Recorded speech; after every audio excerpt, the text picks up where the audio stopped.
so keep that in mind. Yeah, hey, forget I asked. That'll definitely do. Ew. Join the Discord. It was the least fun I've ever had playing this game. A small but vibrant and extremely humble community. No, I've seen the sleeves, but I'm like, you said you're suiting up and then you put your sleeve on. Thank you for saying that. Because I'm a demon on the keys. Next thing I know, we're both dead. I immediately left the lobby. In Vietnam. What are they playing for? Are they playing to win? Stay humble. Stay humble. Good evening. We are live. Okay. Welcome to the Dropshot, episode number 103, which is, of course, episode 2 of season 2 Okay. of the Dropshot, a Call of Duty podcast. 1-star reviews incoming already. We'll get, so Tanner complains when I shout "We are live." Now he complains when I... Oh, I'm not complaining. I'm just saying somebody's gonna complain and write a 1-star review. Well, okay. I would much rather you not yell. Okay. So. Well, we'll keep that in mind. So this is season 2, episode 2. Is that what we're on? Season 2, episode 2, which is of course episode 103 in the Pantheon. I don't think that's the right word. Doesn't matter. My name's Casey, also known as Razanon. I am joined, as always, by my good friend Tanner.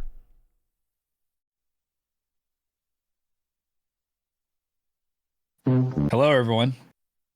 What's up, dude? You seem a little rattled. What's going on? I mean, I'm just so used to you introducing me, right? Yeah. Like your little child. Yeah. Well, we got some feedback on that. This is, as you said, this is season 2, episode 2. We're changing things up. So. Season 2, yeah. Hello. Okay, well, don't say hello like that again. That's a little too much of a change. But welcome to the program, everyone. We are excited to get today's episode underway. Spoiler alert: we will be doing Q&A this evening. I'm not sure what we're going to be doing next week, next Saturday, of course. I know that we're doing, of course, the TGD interview at 12 p.m. Pacific time, February 6th. But we're award-winning episode. It's going to be award-winning. The committee has already spoken, in fact, but because they can see the future. However, that evening, I'm not sure what we're going to do. We might do another Q&A. We might not.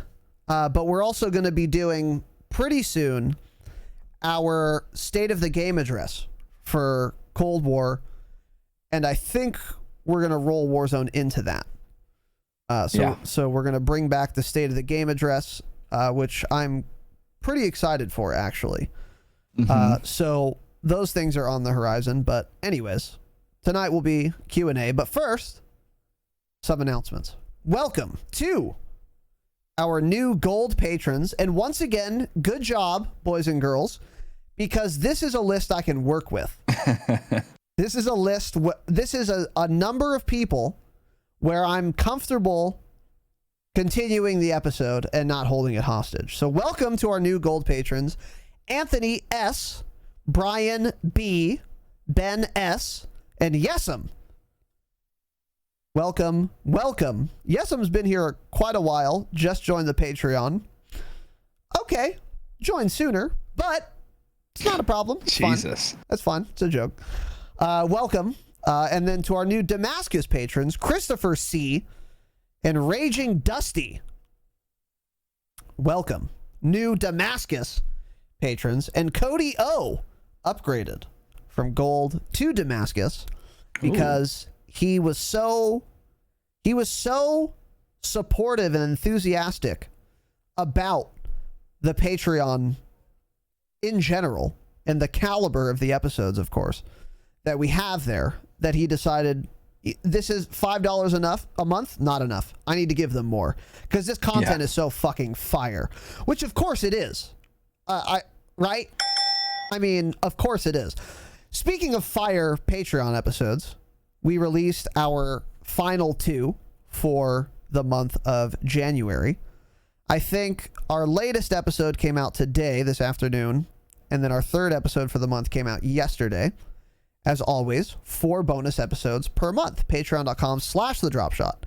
So thank you to all those patrons. Much appreciated.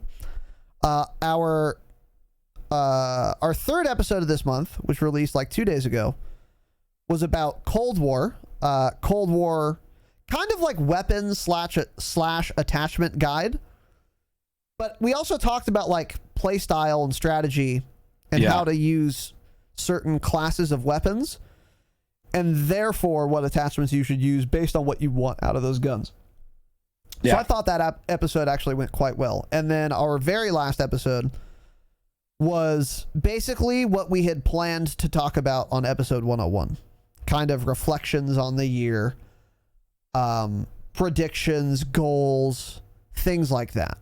Yeah. It was very much a behind the scenes episode, which people thus far have seemed to enjoy. So yeah, got some good feedback on that. So we did get some good feedback on that. So if you join the Patreon at patreon.com/Dropshot, you get access to those episodes and the entire back catalog. And it's only $5 a month, so figure it the fuck out. And it's the best way to support the program. Also, VT Hump with the offline Primarino for 3 months in a row, I think. Yes, and we appreciate that. So shout out to you, VT. Welcome back, dude. Dragon's Fire also with a 20 United States dollar donation. Keep up the great work, gentlemen. Thank you, sir. Much obliged. Much appreciated. Maybe it is my internet. I don't know what's going on. I mean, you have Spectrum, so. It is shit. Yeah, it is shit. It's the worst internet in the world. It's literally, I think it might be. I mean, I thought we were going to save the announcement that you're moving into my room with me to use my Fios. Should we just announce it now? I think we'll wait till yeah, Raz is gonna be be sitting right there pretty soon, right over there in that corner, you guys. Just see my back? Yeah, that'd be pretty that good. Would be funny. Yeah, well, we'll figure it out. We'll figure it out for sure. That's not happening, by the way. But VT, thank you for the resub, and Dragon's Fire for the $20. That's a lot of scratch, dude, and I appreciate that. So thank you both, boys. And also, one more before Tanner gets into his. I got another fun and exciting little. What's this? What's this little? B-Man donated an amount of United States dollars with a message attached. Been listening to the pod since about episode 5 or 6. Figured out that's, by the way, one of our oldest listeners. Yeah. Episode 5 or 6 is a real fucking OG here. So that's interesting. Figured out Twitch 7 months ago. Unfortunately, I've never made it to a live show. Okay. Finally caught up with episode 101 and figured I'd drop another load on you. Keep doing what you're doing. And that load, of course, was in the amount of 101 United States fucking dollars, dude. B-Man, you absolute animal, dude. I probably know who you are by another name, but B-Man I do not recognize. Well, you're shit. I recognize B-Man. But as you said yourself, you never make it to live shows, so that isn't surprising. So Tanner's lying when he says he recognizes you, because he just said he's never been to a live show. So that's fake news. He's been to a live show. Okay. We'll keep that in mind. He's wrong, right? I mean, B-Man he's giving us false information. Okay, well, sure. B-Man, $101. Thank you very much, sir. I very much appreciate that. Helping us smash the website fund goal and securing your spot as a founder of the website. Yeah. But for real, B-Man, that's a lot of fucking money. And I'm glad you enjoyed the episode. I'm glad you've been listening since episode 5 or 6. That's a very long time. And also, I'm happy to accept your very, very generous donation, dude. That's a lot of money for real, and I really appreciate it. So thank you, brother. That means a lot. And yeah, thank you, dude. Thank you very much. Tanner, any announcements from you? Yes, actually. Love Big Chunk. Change it. Thank you for the gifted sub. Keeper and VT_hump. Thank you for the offline subs as well. Appreciate that, boys. Love Big Chunk. What do you think about that name? Love Big Chunk. Just Love Big Chunk. It's not a change it. It's close though, I think. I don't know what it's supposed to mean.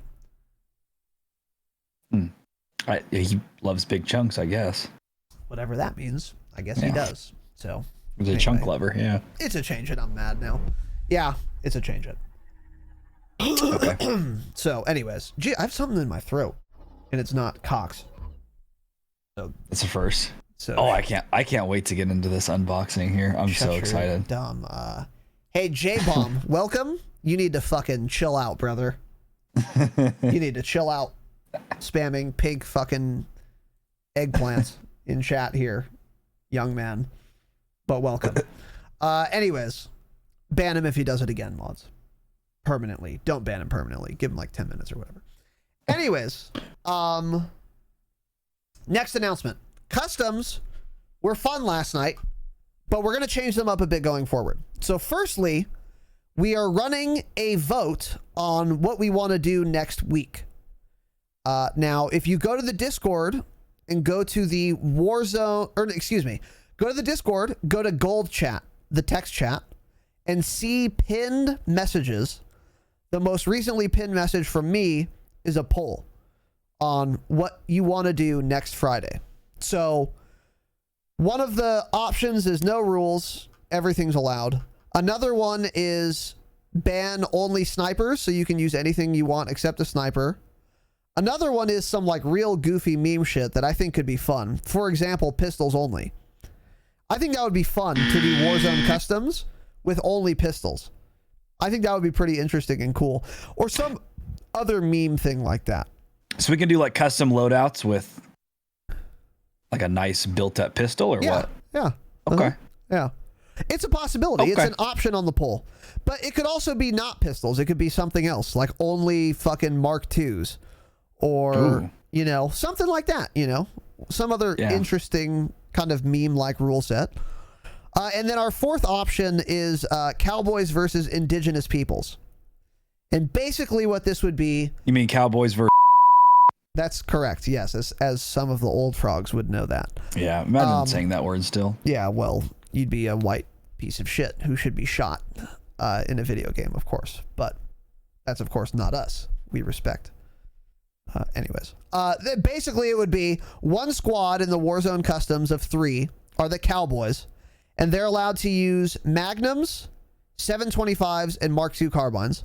And then every other squad are the Indigenous Peoples, and they're only allowed to use crossbows and throwing knives.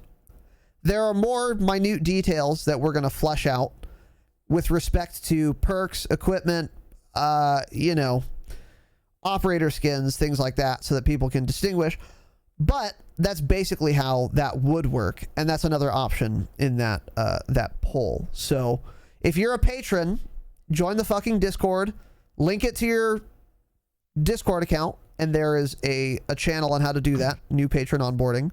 And then once that's done, you'll see something called Gold Chat. Go there, see pinned messages, and vote for what you want to do. Whatever wins, we will do next week. And I'm excited. Or not. It's not a democracy. Or not. It's not a democracy. I might just do Cowboys versus Indigenous Peoples. I don't care what your votes are. I'm very close to that because it sounds really fun to me. But we'll take your votes into consideration maybe, so go vote. And your vote may or may not be counted. Kind of like the United States of America. Yeah. So somebody asked if mail-in votes were allowed. Mail-in ballots? Yeah. Interesting. Somebody actually asked that in the Discord, so we'll take that into. You can mail it to our PO box. We do have a PO box, so you could mail in a ballot. Hopefully, it gets here before the votes are counted, of course. But we will accept mail-in ballots so long as they arrive in time. So, anyways, exclamation point PO box. Great question from whoever that was. So it was probably Biden cheated 69, if I had to guess. It's possible. Or TTV Trump MAGA 20. Anyways, after that, so after next week, we're going to try doing team captains. So basically what this is going to be is every time we do Warzone customs, Tanner is in squad 2. And he must be in squad 2 and he can't be in any other squad at any time ever. Squad 2 is Tanner's squad. And he's only allowed in squad 2. And then Jake Down is only allowed in squad 3. Cope Cowboy 4, Bango 5, L2K 6, Cam 7, etc. So we get team captains of like the top performers in these customs, and assign them to their own individual squads such that they cannot be the stacking rat pieces of shit that they have been for all of the history of the customs. Don't put me in the stacking. I didn't put you in the stacking. I didn't put you in the stacking, but there are some people who are notorious stackers, right? We've got and you can't forget and, right? So we have some notorious stackers, and like the federal government, I am instituting an antitrust law, and I'm breaking up the monopolies, okay? And we're going to do team captains. Now, this was originally Gift Curse's idea. Shout out to Gift Curse for the idea. We are going to try it. Now, I have a couple words because this was somehow a controversy today in the Discord. Join the fucking Discord, of course. And I'm just going to read big what I've controversy. written. I mean, wow. It was a shit show. So let me. It was a controversy. Let me read what I've written here. This is not skill-based matchmaking, first of all. Let me explain. Number one, I am not anti-skill-based matchmaking. I am anti-Activision's skill-based matchmaking. I have said this before many times, and my idea of what would be good skill-based matchmaking is that if you're 0.7 or below KD, then you only play with other players in that pool, and then everyone else is in the other pool. So there's only two pools of players, and then the algorithm determines which pool you belong to, and then creates a lobby based only on connection, so long as everyone is in your pool of below or above 0.7. So I'm pro SBMM, but that's what I mean by SBMM. I don't mean whatever the fuck Activision is doing right now, right? So when I rail against skill-based matchmaking, I'm not railing against skill-based matchmaking as such. I'm railing against Activision's idea of this hellscape that we find ourselves in, which is MW, Warzone, and Cold War skill-based matchmaking.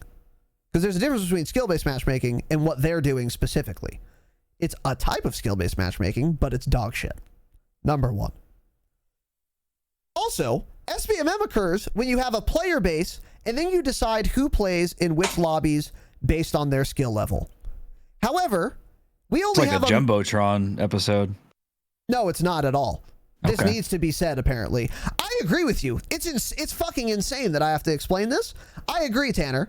This is actually even more absurd than having to explain what a Jumbotron is. This should be We didn't more, have to explain what this a should be Jumbotron more was. obvious, but apparently it's not. So let me, please allow me to continue. Okay. SBMM occurs when you have a player base, and then you decide who plays in which lobbies based on their skill level. Okay.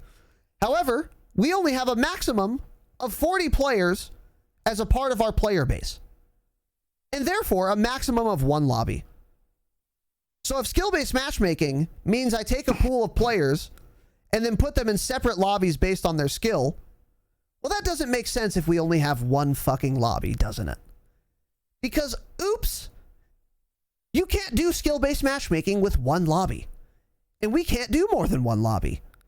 So unless we get fucking 8,000 patrons by Friday, then me doing skill-based matchmaking is impossible to do because we only have one lobby. So skill-based matchmaking literally doesn't make any sense. But we're not done. Let me continue, please. Advocating that we have team captains, even if I could implement skill-based matchmaking, which I can't, as we've gone over, advocating for team captains is not advocating for SBMM, because this is post-lobby formation, not pre-lobby formation. It is advocating for team balancing, which again, I have always been in favor of. And again, I've also said this before. Take seeds, so you take number 1 best player, 3, 5, 7, 9, and 12th best player in the lobby. Put them on team A.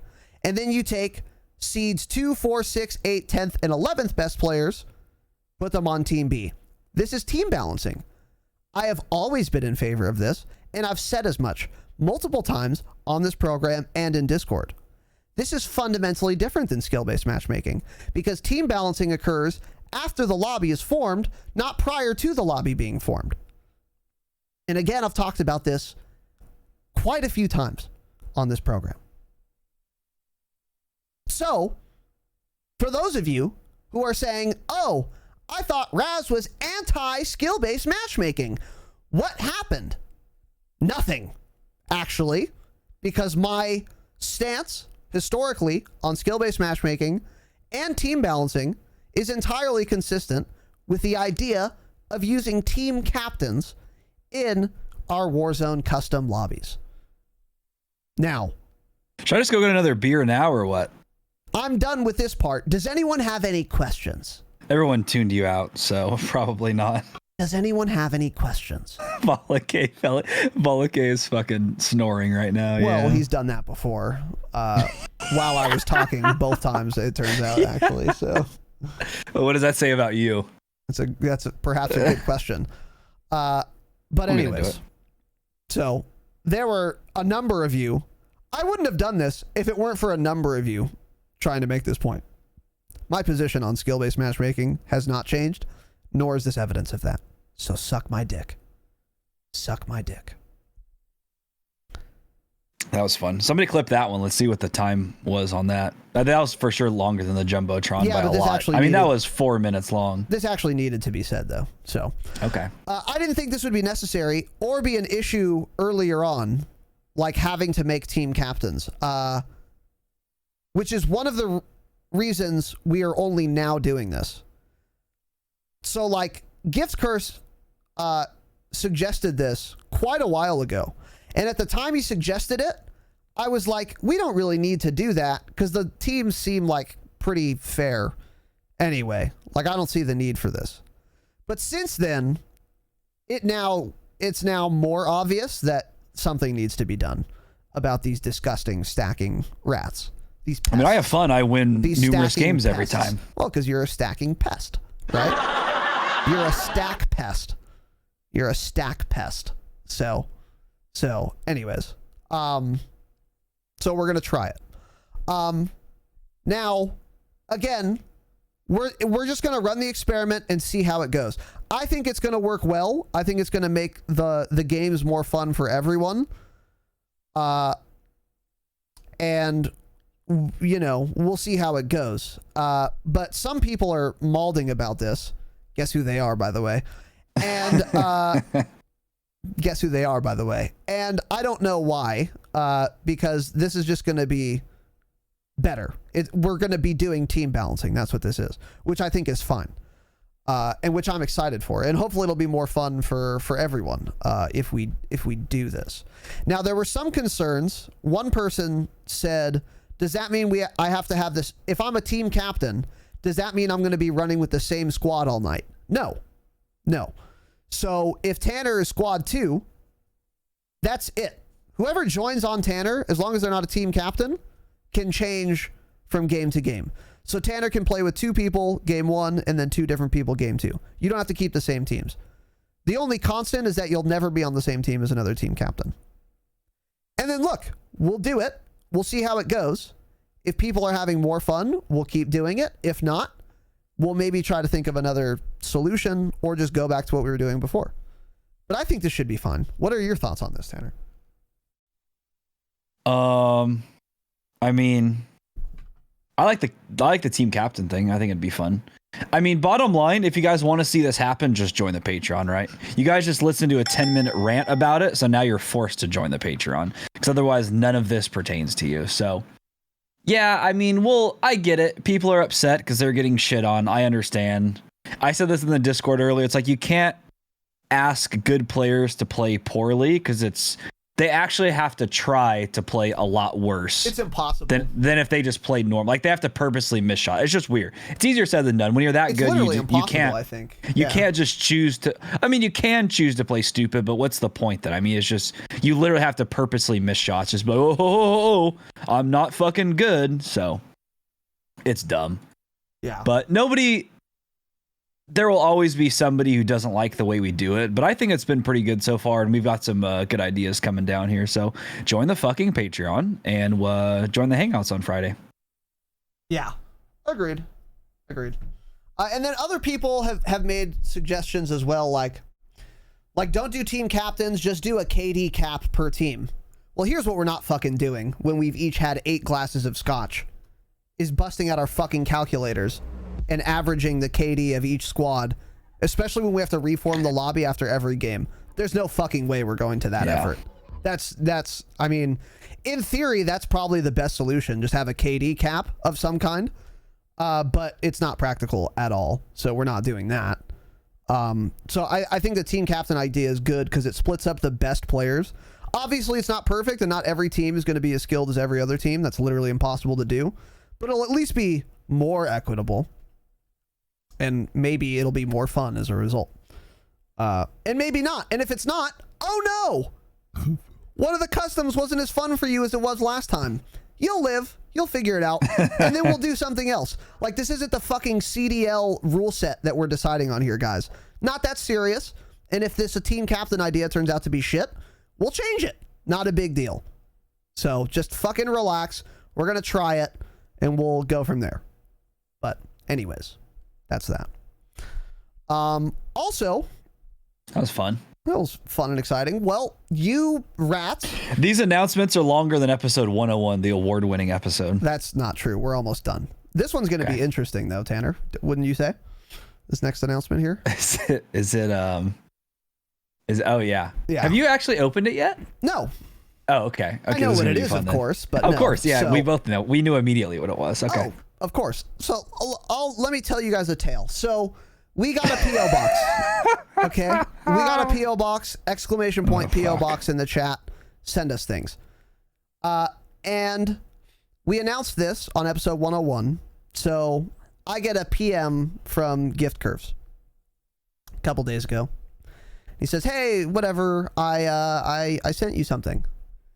And I thought to myself, for all of 10 nanoseconds, what they could have possibly sent me.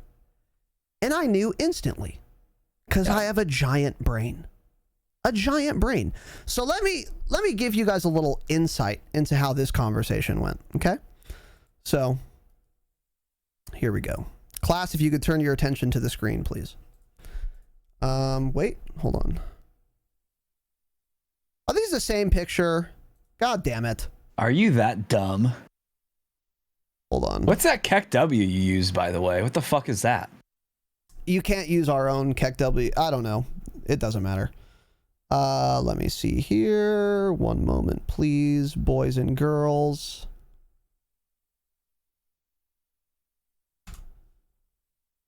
Okay, here we go. All right, class. Sorry. So turn your attention to the screens here, please. Okay. So Gift Curse messages me. And he says, I told Tanner to check the P.O. box. This is on January 26th, 2021. Sorry I don't have timestamps for you, but it is January 26th, before the package was delivered. I told Tanner to check the P.O. box. Me and some of the squad sent a little something something. The first thing I say in response to this, instantly, I say lotion or a fleshlight, I presume. Possibly both. Just remember, you guys are not as clever as I am, and I will not be surprised, rat. That was my response. Instant response, by the way. Instant response. So now you might see I put an emote, a Razano good, which was of course appropriate, and then ha ha ha in all caps. No one snitched. It's just super obvious. And these things were all said in rapid succession without any reply from Gift Curse. So you might be asking, why did you start typing ha ha ha in all caps? Excellent question. I will tell you. Okay. I called him a rat. I put a Razano good emote. And then I see Gift Curse is typing. And then he stops typing. Gift Curse is typing. Stops typing. Gift Curse is typing. Stops typing. For like 90 seconds. And I was like, oh, he's trying to figure out what to say. Because of course he sent a lotion or a fleshlight. Probably a fleshlight. Probably a flashlight, yeah. So he's like trying to like weasel his way out of this. And I laugh at his struggle here. And I say, no one snitched. And no one did snitch. It's just super obvious, which is of course true. So then he tries to gaslight me. He says, what the fuck? You're paranoid, LOL. Okay. Keep that energy because we're about to open this package and we'll see what it is, right? I say, LOL, I mean, am I wrong? And he said, of course you're wrong because you're a dumb shit. That's low-hanging fruit. And then I say, interesting. I'll be surprised if it's not something to do with Cox. Let's put it that way. But I'm excited to see what's in store. And then he plays his hand here. He says, we organize a nice, thoughtful gift, and you think it's a pocket pussy. Unreal. So now he's feigning like, indignation. And then I say, oh, 100% it's a fleshlight. So let's open it. Let's see how thoughtful of a gift this is and whether or not it's a fleshlight. So here we go. Here's the package. I'm going to need to mute you on Discord so I can see this live in real time. Okay. So hold on. So here's the package that I pull out of the P.O. box. And now, if you guys can take a look here. Can't really see, but whatever. Here's the package, shaped like a flashlight. Now, if anyone listens to this program, like Gift Curse, who I know does listen to the program, he knows that I have no need for a flashlight because I don't ever leave my house. That leaves one logical conclusion, right? But let's find out, guys. Let's find out what this thoughtful gift is that's shaped like a flashlight, okay? Here we go. Let's see. Let's fucking see here. Okay. There we go. Get this bitch open.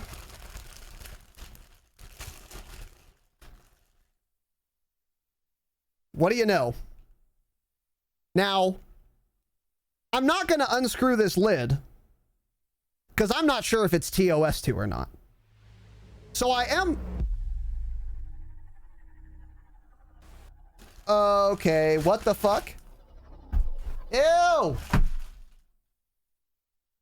Did you see that?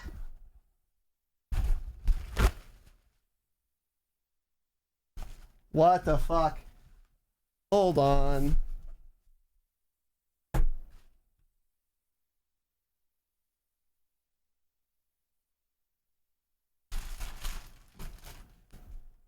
What a disaster.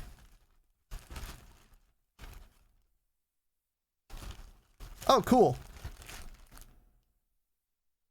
It's opened lube. So that's great. Opened lube. Okay. Well. Anyways. I don't think that was scary. Look at this. You guys see how wet this is? Hold on. There you go. You see that? Oh, dear Lord. Well, the P.O. box has been canceled. Okay, well, anyways, I don't think flashlights come with lube. So, I'm going to open this, and I'm not going to show stream, because I think I might get banned. I don't know. I mean, a girl has shown the real thing on there before and didn't get banned. That's true. So, anyways. How does it look? It looks... Hold on. I don't want to get banned. You want to test it? I unironically You want to test it real don't want to quick? get banned, but Go here. to the bathroom and test it? Well, my hands are already lubed up, so thanks, fucking USPS. Feels... Okay. I mean, I could work with this. For sure. But anyways. He's going to be trying it tonight after the... He's going to be begging to get out of Verdansk quickly so he can go use it. Anyways. So who went in on it? Is there a little note attached or anything? No, there was... I don't think so. Sometimes they leave a little Amazon gift note. No. No. So we don't even know who it's from. It's from Gift and somebody Gift else. told me. So that was fucking weird. It was from Gift, Bango, Sal, and I think a couple others. Gift can tell us in chat. Dude, it literally dripped onto my desk. That was weird. Did it drip on your extremely expensive, glorious keyboard? No, fortunately. That's good. But God, that threw me off. Anyways, of course it was a flashlight. So, okay. Thank you, Gift Curse, for the flashlight. I appreciate that. I've never used one of these. Have you used a flashlight before, Tanner? No, but Gabe, Joey, and Ben got me one for my Really? bachelor party. Yeah. Interesting. You It never was, it was used a that? Lisa. It was a Lisa Ann pocket pussy. Interesting. I still have it. Why didn't you use it? Why would I? That's a bet. Why would I? Right?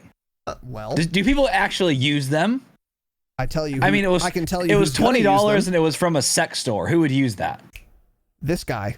Gonna end up with a bunch of fucking red bumps all over my cock the next day or something. This guy's gonna try this. I'm gonna give this one a run. So Are you? Yeah. I'll Interesting. So gift, thank you. I will give you you guys a review on Wednesday, probably, on that device, which should be perhaps fun and exciting to use.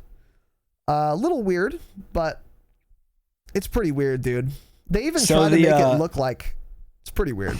Yeah. It makes me a little uncomfortable. So the PO box is off to a rocky start.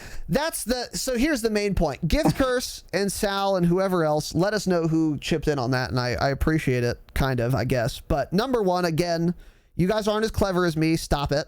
Okay, stop. Of course it was that. And now that we've gotten that out of the way, let's move on to sending us shit that is, I don't know what we could possibly get. I mean, I want say one of alcohol, Bjorn's which is, of RTX course, 3090s in I our would PO like box. an RTX 3090 for sure. Yeah. Yeah. That would be nice. Alcohol, it's not illegal. Stop asking, just ship it. Yeah, the true. worst that's going to happen is they'll send it back to you. I mean, they're not going to show up at your house and gun you down. They may. This is the United States. I don't know. But they probably won't, right? So just ship it, pack it well, and send alcohols. Don't ask, because we don't know the answer.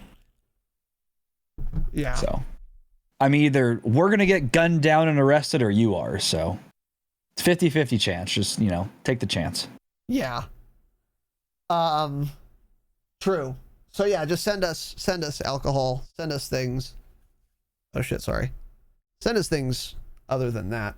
If I need one, I only need one. So thank you. We've gotten it out of the way. Let's move on. That's going to be the only thing we get in the PO box, by the way. Oh, for sure. We're not sure. going to get anything until we just stop resubbing to it. I almost guarantee it. So, anyways, thank you. PO box is on Discord. I don't know if it's in the show notes, but I need to add it to them. But that was an experience for sure. I like that it fucking dripped on me. That was cool. That was super fucking great. So maybe get a better carrier. Spend an extra $5. Trying to fucking lube dripping on my hands. Anyways, let me write this down real quick. Well, it's from Amazon. Amazon delivered it, right? Yeah, it's from Amazon. So, anyways, anything else you wanted to say, touch on here, Tanner? No. Okay, let me see. I'm glad we'll get through 3 Q&A questions tonight, though. That's good. Yeah, well, we're not off to the best start, so It's fine. Handle these playlist updates while I go fucking wash my hands. Thank you again, Gift, everyone. Actually, hold on, real quick. I don't know where we are exactly. Wait. Okay, Survivor 21, 5-month resub. Heathen Ventures, 200 bits. Millie Boy with the gift. Jake Down, the 2 gifts. Griffamundo, 510 bits. Chuots, 1,000 bits. He says, move the fuck on. Okay, well, that was 13 minutes ago. And Mick Bango with the 1,500 bits. And Bud Reds with the gifty boy. Let's fucking go, dude. Boys, thank you very much. Bud, Bango, it's a lot of bits. I appreciate you, dude. Chuots, a lot of bits as well. Griff, thank you, brother. And Jake Down, 2 gifty boys. Mill with the gift. Heathen, 200 bits, and Survivor with their 5-month resub. Evening, boys. Thank you, guys. I very much appreciate that. I am deeply honored, humbled, and privileged. Thank you all for the support and the generosity. It means a lot. And now Tanner's going to take you into playlist updates. But before that, if you were listening for the jingle, here it is.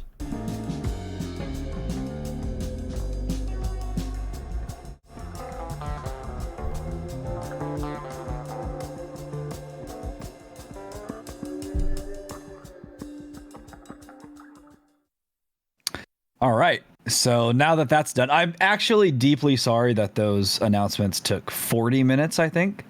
I mean, it was a fucking disaster. So Season 2, episode 2. I read the playlist updates now. I mean, we could just get rid of Raz completely if you guys want. I could just take the pod hostage, right? But I actually hope he hurries back, so I'm about to piss my pants. I drank too much beer. So, playlist updates as of 2 days ago. In Cold War, which none of you guys care about, playlist updates. We have Snipers Only Mosh Pit, which was already in the game. Raid plus Crossroad Strike, which I'm pretty sure was already in the game. And Sanatorium 24/7, which I also thought was already in the game, right? Which is that shit fire team map.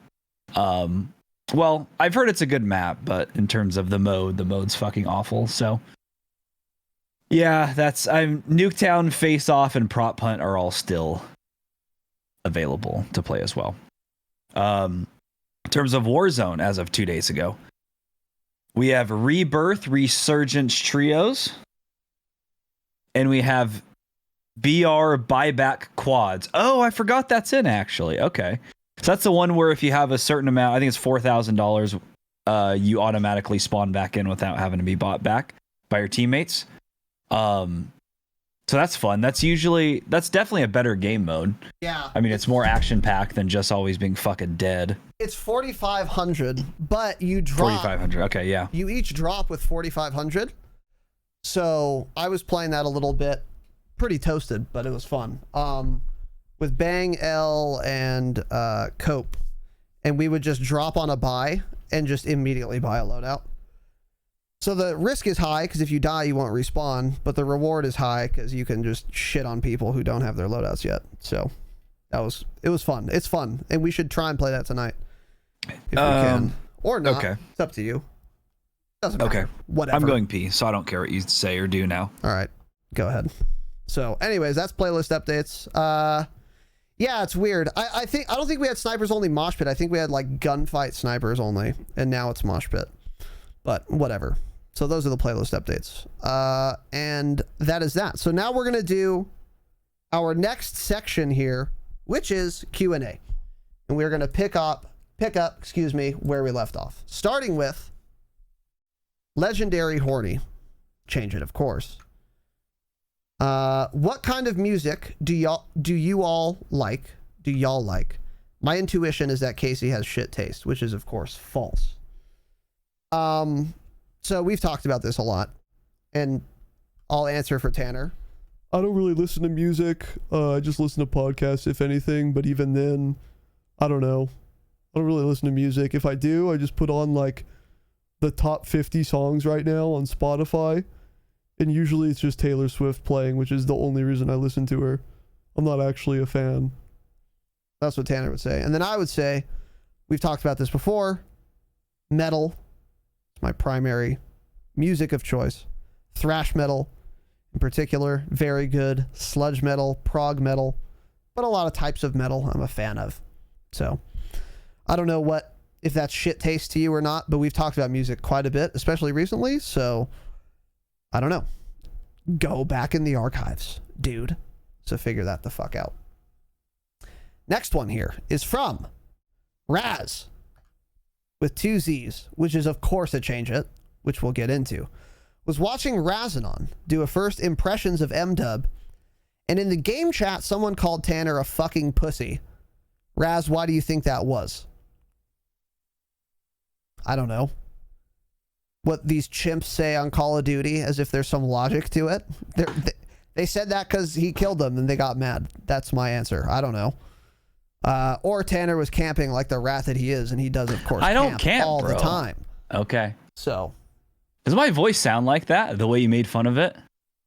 Exactly. Yes. That's how your voice sounds, yeah. I would not want to listen to our podcast. Yeah. Holy shit. Yeah, it's not great. So. I mean, I have a deeper, more manly voice than you, of course, but it's fine. Keep that in mind. Anyways, also I've been calling myself Raz for the last 6 years. While I was unaware of the gaming world, really, to listen to someone called Raz is quite annoying. Well, change your name in my Discord then. Hopefully yours was more than 6 years, too. Hopefully you don't think my name is a change it. Yes, exactly, Tanner. Thank you. That's what my point was going to be. I've been called Raz since fucking the new game engine in Star Wars Galaxies. Now, I don't know when that was, but I want to say it was 06. So, 2021 minus 6 years. We don't get to quite 2006 from there, do we? We don't. No. Sorry. So, hey, you change it, not me. I was Raz first. Suck on my dick. I don't know why you would call yourself Raz outside of the gaming world, by the way. Can you explain this to me, Tanner? Why would someone do that? Does he go by that outside of the gaming world? That's what he said. Also, I've been calling myself Raz for the last 6 years while I was unaware of the gaming world, really. Well, let's not call yourself. Hey, call Let's not call yourself Raz in real life, right? Yeah, exactly. Unless your name is, what's even close to Raz that his real name could be? I mean, yeah. I have no idea. Yeah. There's nothing even close, so change it. Change it for sure. Yeah, of course it's a change it. So, anyways, I don't know. So, whatever. Raz, you're going to have to explain to us why you called yourself that outside of the gaming world. And why did somebody call me a fucking pussy? It's probably because I killed them with an M4, because it's my most used weapon in Modern Warfare multiplayer. Yes. So. He did. You're such a piece of shit. Bjorn, the band Dropshot, asks, should I switch to affected field of view? I heard this reduces visual recoil.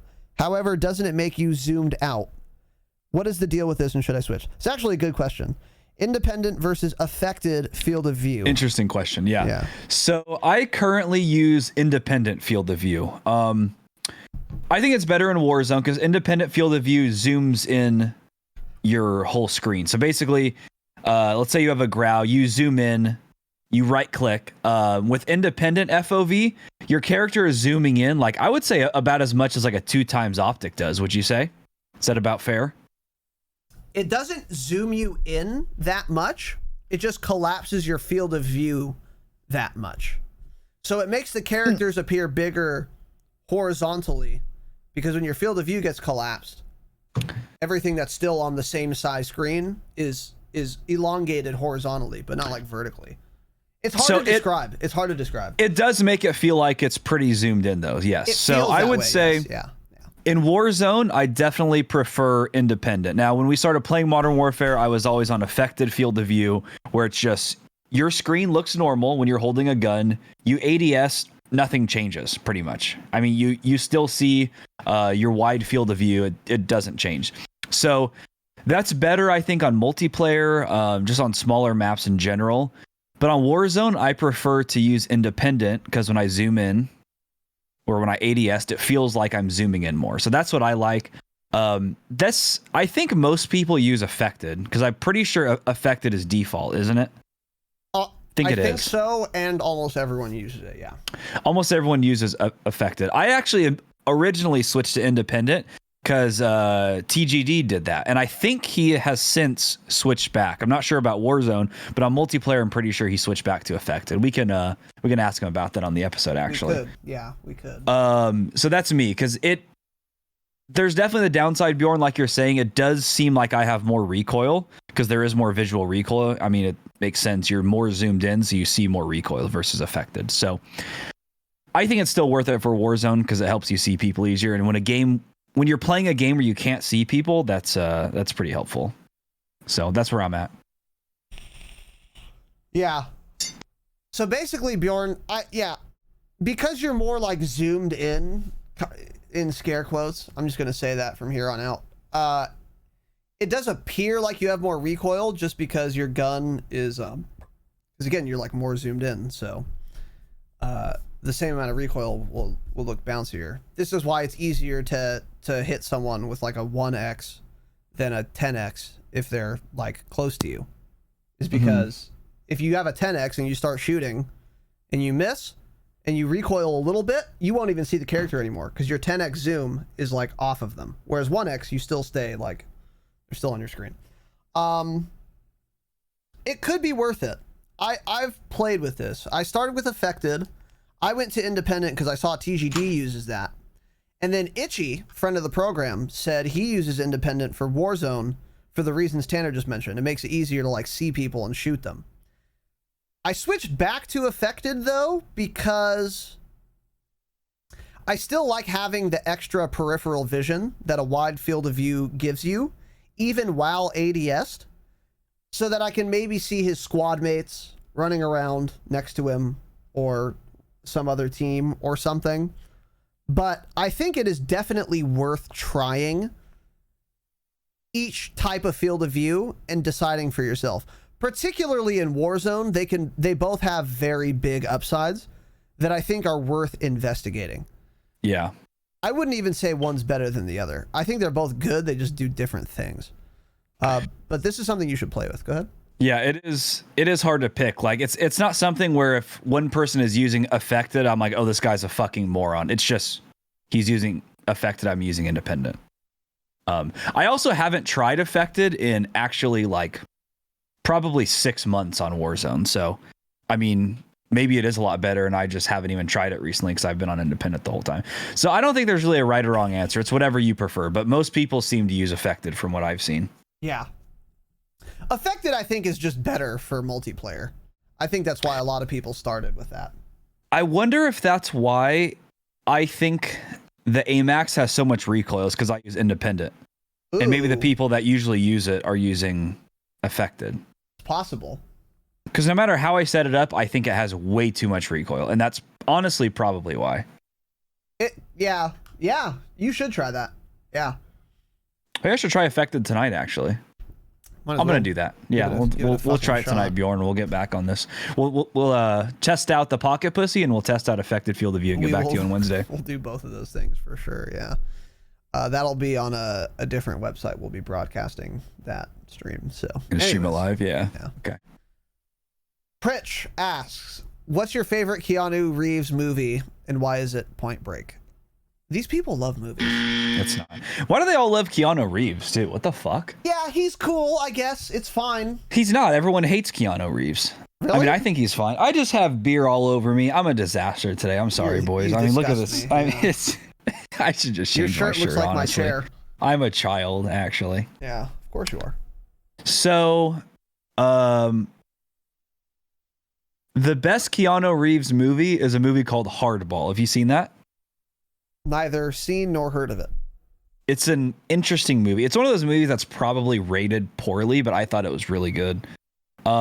He like coaches this baseball team. I don't know how he gets into it, but he coaches his baseball team in like inner city. I think it's Chicago. Maybe it's Detroit. I don't know. It's a city that's... It's like a white savior complex kind of movie where the white guy comes and saves so he, all of course, Keanu Reeves is, of course, a Caucasian male, a middle-aged Caucasian male.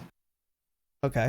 The baseball team is, of course, children that are not Caucasian. And so he kind of becomes, I don't know, almost their father figure, you could say. Oh, God, they're fucking molding in chat. This is like that Sandra Bullock movie. It's like so he kind of... He tries to keep them on track. He hates it at first. He's like, you kids are shit. Fuck you. And then by the end, he's basically their dad. One of the kids' little brothers gets gunned down in a drive-by shooting. I mean, it's a good movie. Hardball. Yes, Rizzle. So it's a good movie. Everyone's saying John Wick. Never seen it. Don't care to see it. I don't watch movies and I don't listen to music. I play video games. That's what I do. Yeah. Suck me off, fucking dicks. Jesus. G-Baby, yes, Mullet, thank you. That's his name. G-Baby got gunned down. F's in the chat for G-Baby. Yeah, there we go. Yeah. Well, okay. So that plot is exactly the same as that really popular Sandra Bullock movie. What's the movie called? Someone in chat knows this. Where Sandra Bullock's the white lady that go and saves all the POC. And it's just weird. It's just weird. I don't know. It's fine, I guess. I don't care. But... Anyway, it's the same plot. It's exactly the same plot as the Sandra Bullock movie. Someone has to give me the title before we move on. You guys are making me so mad that no one said it yet. Anyways, whatever. I've seen one Keanu Reeves movie that I can remember, and it's The Matrix, which is a good movie. So, The Matrix. So, there The Matrix is such a shit movie. Blindside. I've never Did you ever play the Blindside. Matrix video games? Weren't there video games? I used to play them on like... I think I might have played... Yeah, there was an online one. I think I might have tried it. What was it on? Like PS... PC. Oh, they're old. 2005. What was that? Like the original Xbox, I think? I don't know. I'm looking at screenshots. Oh, yeah. That was a good game. It wasn't, but we thought it was at the time. It was an awful game, but it was 2005, and all video games we thought were good. There's no good video game that's based on a movie, except like the Spider-Man games, and maybe like Arkham Asylum. Some people say. I don't know. Isn't there a Harry Potter game coming out? Oh my God, this again, dude! What? Are you actually telling me an open world Harry Potter game wouldn't be fun? Is that what you're truly, honestly telling me right now? Tanner, that is precisely what I'm saying. Yes. Okay. Absolutely not. I'll see you guys. It'll absolutely not be. You're such a dipshit. Open world games, sandbox games in general, are not fun. Just lazy devs that don't want to make content. So they just say, oh, you make your own content. Hey, I'm not going to go play on a fucking Rust server, okay? Give me a storyline to play. Or give me instanced PvP. Let's move on. We don't care about movies. So... stay mad. We don't really care about anything. Have you noticed that? That's true. Yeah. We really just don't care about anything. We really don't. Yeah. It's just a big don't care to everything in general. That is of course true. Yeah. Real quick. Mullet 69 bits. Silent Murder 909. The 8-month resub. Almost have your new badge. And Calamity Cameron 100 more bits. Let's go. Thank you, boys. I love and appreciate you guys. Thank you very much. I appreciate you. Gracias. Next question. Okay, don't do that ever again. Don't. Just read Eat My Ass's question. Del podcast. Eat My Ass asks. Okay. What are some of the podcasts you guys listen to that make you want to kill yourself in game, of course, a little less? This is actually a good question. I'm shocked no one's asked us this before. People have asked us this question. Okay. I basically only listen to one other podcast, and it's Crime Junkie. Sure, make fun of me. I listen to Taylor Swift. I don't watch movies. I don't follow football. And I listen to Crime Junkie. Go ahead. What's DM wrong with me, Crime make fun Junkie? of me. What is that? I don't know. Somebody's going to make fun of me for it. But is it It's hosted a true by crime. Yes, 2 women. Okay. Let's hear it. Okay, yeah. No, that's fine. You know what's interesting is like women are by far way more interested in the true crime genre of all media, TV shows, movies, and podcasts. It's like women are so much more into it than men. It's because they have more experience at being victimized. That's unironically murdered. Yeah, probably true. If I was a woman, I'd be a lot more fucking curious about why Ashley Flowers, kill women than if I was a man. So it makes sense. I mean, I'll be honest, they're overly dramatic, but that's what makes it interesting is like the way they speak and the way they tell the story. So it's good. They're like the perfect length too. Like I've said, we talked about this in like Q&A. Everyone's like, oh, I want longer episodes. And like, oh, I want 4-hour podcasts. So me personally, I don't. Those episodes are like 45 to 70 minutes usually. And that's perfect for me. So that's basically the only other podcast I listen to because I can't listen to podcasts at work. I don't listen to podcasts at home unless I'm, it used to be when I was vacuuming or something, but now I have a robot vacuum do that for me. So I don't do that. Shit. Yeah. Okay. Sometimes I'll do it when I like do the dishes or something, but not really. So basically I don't listen to podcasts. I listen to them like every couple months when we go on a trip somewhere and we're driving for hours and we'll play like, 5-6 episodes. That's about it. So Crime Junkie, really good podcast. Highly recommend. There's another podcast you would like, Tanner. It's called... Here we go. This isn't a joke. It's called My Favorite Murder. It's also... I tried to get into it. I didn't like it. Interesting. Because I think that one's actually more listened to than Crime Junkie. It's like they're number 1, I think, and then Crime Junkie's usually number 2. What didn't you like about My Favorite Murder? Their voices, honestly.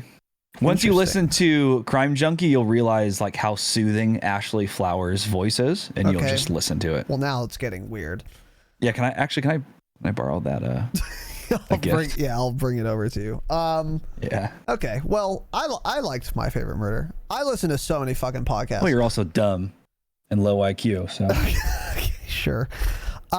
So someone saying Lex Friedman in the chat, mullet. That is of course true. Lex Friedman's podcast is good. He has very good guests on. Now Lex Friedman I like Lex Friedman. Very odd character, but that's kind of part of his charm. By the way, mullet, Lex Friedman had Tim Dillon on his show, and I was listening to it right before we started the program tonight. And it is great. Because Tim Dillon's, of course, the best comedian on planet Earth, besides Alex Jones. And Lex Friedman's a good, podcast. It's like 2.5 hours. Go watch it or listen to it. Tim Dillon and Lex Friedman. The Joe Rogan Experience, obviously. What else do we have? Oh, fucking... JRE is a good one, of course. Yeah, of course. We don't have to say it. Jocko Willink has a podcast. What is it called? Holy shit, I'm drawing a blank. Jocko podcast. That's another Jocko good one. Willink. Yeah. Oh, That's crazy. where I heard the story of John Stryker Meyer of Mac v Sog, and that. I thought you heard that on a JRE episode. No, it's Jocko Willink. He's like this Navy SEAL commander, or I know he was. he is. Yeah. So he has like war vets on all the time. One of them was John Stryker Meyer, JSM as I call him, a friend of mine, friend of the pod also. And yeah, that's where I heard his fucking insane stories, where he's just garroting fucking Charlies in the jungle. It's insane shit. So that's a very good one, because he has some fucking wild guests on that have done some real shit, some super real shit, and it's really cool to listen to. Let's see. Man, there are so many. Dave Smith's Part of the Problem is a good one. Michael Malice, You're Welcome is a good one. The Tim Dillon Show, of course, is the funniest podcast on planet Earth.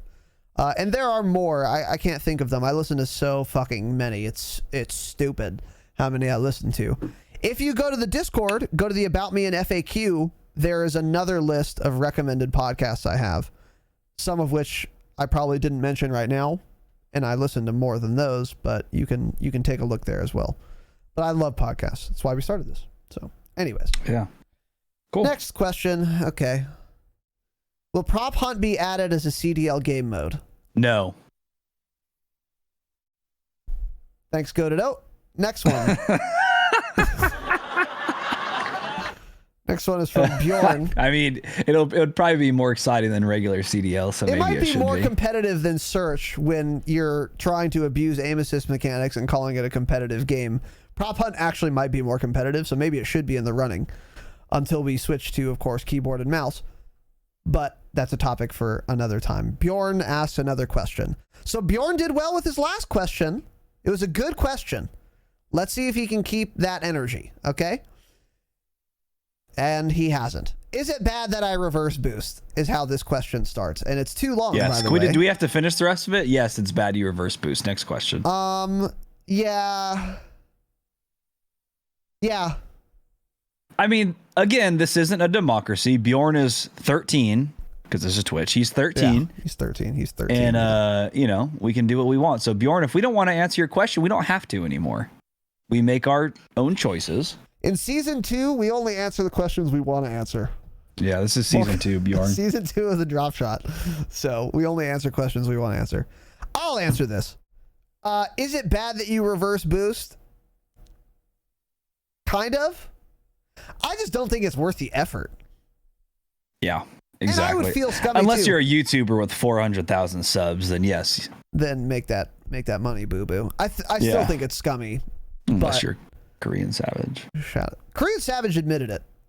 And he made a very candid YouTube video. Did he ever admit it? Did he really? He made a very candid YouTube video, and he wasn't like mealy mouthed, like non-apologizing. He was just like, yeah, I admit it, and it was fucked up. Sorry.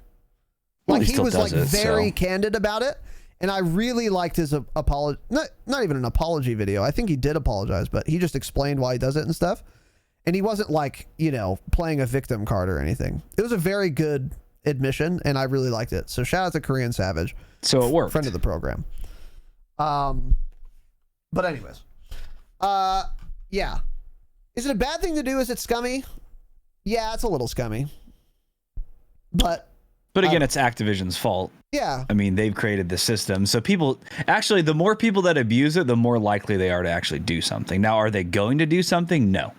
But they're more likely if every fucking 2.0 KD player is doing this. That's true. I mean, yeah.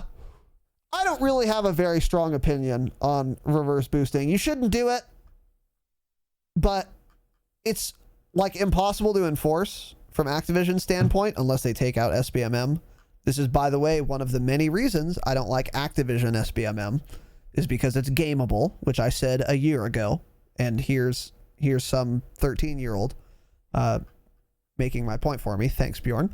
But whatever. I don't care.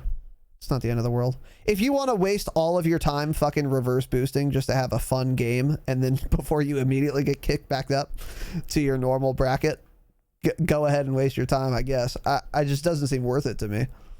So, I don't know. But I don't have very strong opinions on reverse boosting.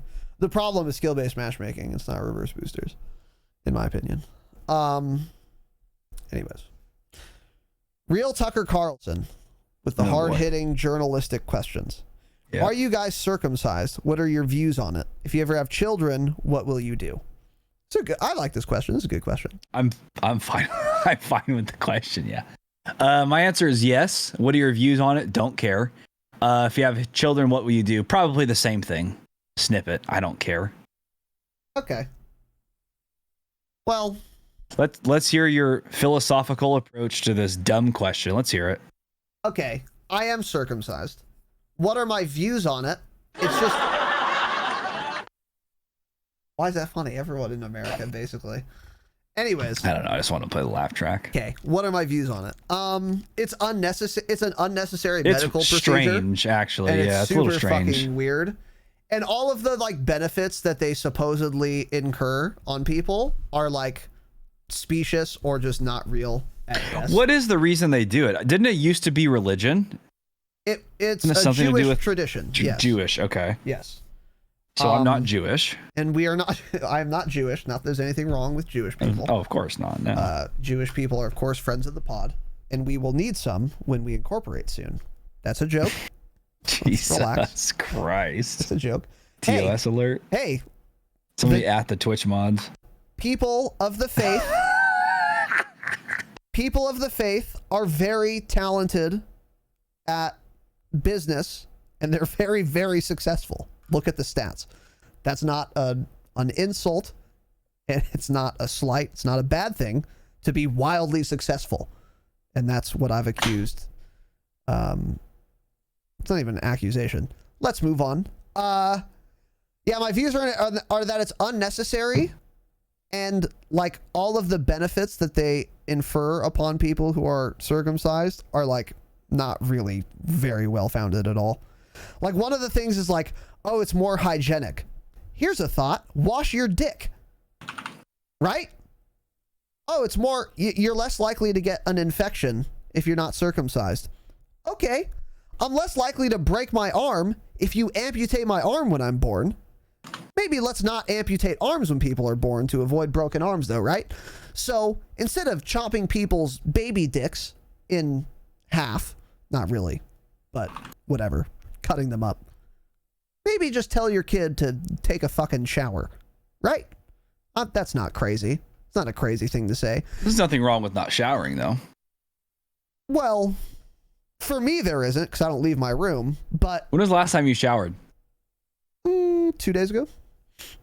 I shower like every other day. I was expecting more. No, okay. No, I shower like every other day because I have to. Well, you did it in Big Bear. I have to endure my own. I did shower once in Big Bear. Couldn't tell. Okay. I have to endure my own stench. So if I start to stink, I shower. It's usually like once every other day. Anyways, yeah. How do you start stinking that bad? You don't do anything. I don't know. What do you want me to just not shower? Is that what you're saying? No, I'm just like, you don't do anything for 2 days. How do you just randomly stink that bad? I don't stink that bad, but are you just a stinky little boy, or what? I just start to stink, so I take a shower. I get ahead of it. Oh, okay. Anyways, yeah, it's unnecessary, and yeah, like whatever. Wash your dick. You don't have to cut them up, and also it makes you less sensitive. There's a reason that there exists foreskin. It is to protect the glands when you are not engaged in coitus. Also, some people will say, oh, but if you don't circumcise your kid, then when a girl sees it, she's going to think it's fucking weird. No, she's not. Because girls can't tell when your dick's hard, because either way, your head's going to be exposed. Girls aren't going to see your son's uncircumcised dick and That's notice, fake news. That's and literally. notice that it's uncircumcised. Okay, enlighten me, Tanner. I don't need to enlighten you. Look up a picture right now of uncircumcised versus circumcised. That's the dumbest thing I've ever heard. When they're hard? Yes. No. You need to go suck a cock or something. Not that there's anything wrong with that, but you need to go do something and figure that out because you're just wrong. I mean, obviously, you can, like, tell, kind of, just because there's more, like, foreskin. But it's not like... you can tell all right. You can tell all right, yeah. But it's not, like, crazy. And, like, either way, the head's exposed, so it looks basically the same. Okay. This doesn't matter. We'll move on because you're low IQ and you're dumb, so we'll move on. And lastly, so the reason the foreskin exists is to protect your dickhead so that it stays more sensitive. So we're just less sensitive than other people because especially in my case, my giant white dickhead is just always scraping against my shorts, my leg, my ankles, and it loses sensitivity for that reason. Because I don't have foreskin. Because I was mutilated as a child. Actually. And lastly... How early do they do it when you're born? Very early. Like, they take you away from your mother and then just do it? I think it's the day of or the next day. Some parents in the chat can let us know. And the last thing is, kids die from botched circumcisions. So... Do they really? Yes. Like hundreds or thousands every year in the U.S. die from a botched circumcision. So why would I risk it? So for what reason? There's no discernible benefit, and the risk is very low that they die, but it's possible. So why risk it? Let's not take sharp instruments to child's penises. That's my stance. Well, so when I have a son, I will absolutely not be circumcising him because it's a needless risk to take for no reason. Okay. I mean, not that there's anything wrong with being uncircumcised, but... Of course there's not. There's a good question in chat that you were kind of touching on this. So Chewat7 says, so do boys with foreskin come faster because they're more sensitive? Maybe. Because that's what you alluded to, of course, right? That might be true in general, but... Okay. Like comparing population to population, but not like crazy, I would imagine. It's not worth taking a blade to an infant's cock. Let's put it that way. Why don't we just start chopping the cocks off when they're born? It would solve a lot of problems, I'll tell you what. I would have made a lot fewer questionable decisions if that had been done to me, so maybe that is the move, in fact. Anyways, just a reminder, this is a Call of Duty podcast. Let's move on. Ostensibly, yeah, let's move on. So anyways, thanks, Tucker. So no, I won't be circumcising my kid. These questions, we might veto this. I'll leave this. No, this is a good one. Okay, I'll leave it to Tanner. Jay Pritch so he's mad about asking about circumcision, but he's happy to answer this question. So this is season 2 content for you guys. No, I love that question. Would you rather season 2? Would you rather sit on a cake and eat a dick or sit on a dick and eat a cake?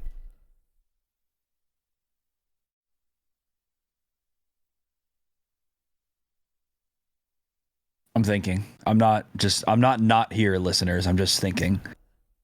Would I rather sit on a cake? Well, I mean, obviously I'd rather eat the cake, right? Because if I don't eat the cake, then I'm not eating the cake at all. So what's the point? So your argument is... What is sitting on a cake going to do for me, you know? So your argument is, if you have a dick in your mouth or your ass, it's not good either way. But the only way a cake is good is if you eat it. Exactly. So at least I might as well get some benefit out of it. I mean, am I wrong for saying that's the only correct answer here? You might be. That's a fair point, though. Right? I mean, if I'm going to have a dick up my ass, at least give me some cake, you know? Sure. Yeah, because sitting on a cake is not, you're wasting the cake. What's the point? Yeah. Yeah. That's an interesting position. Why are you leaning the other way? I'm trying to think about it. So you're saying sit on a dick. The thing is that if you sit on a dick, it's going to hurt. How Whereas would you know? if you sit on a cake, well, I'm not certain, but I can imagine a dick going up my ass wouldn't feel Yeah, I great. mean, there's nothing wrong with that. Not of that there's course, anything but- wrong with that, but I'm just not accustomed to or trained for that type of Trained activity. for it. Yeah. Okay. Yeah. So maybe if I was more advanced, maybe if I could prepare, perhaps with this new device I've gotten from our PO box, maybe then I would join you. What is By the way, did you look at that pocket pussy? What's the maximum cock length? I mean, is it even gonna fit? Most of it, but I've had that problem my whole life, so Yeah. I'm never just used able to just go in, balls deep, as it were. So Yeah. this is no different. Maybe I can cut out the end of it so I can go through it like a fucking Yeah. like a hot dog with a bun that's too small. Yeah. Okay. Maybe we can do that.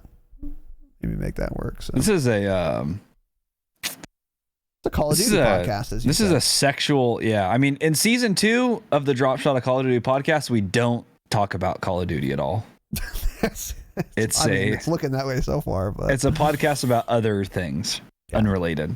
So, anyways, okay, Pritch. So that's our answer. Get some utility out of the cake. I think Tanner made a good point. I agree with it. I mean, give me the cake, right? Yeah, you might as well put the cake to use because the dick's not going to be fun no matter what. So, for us, if there's anything wrong with that. Laters 90.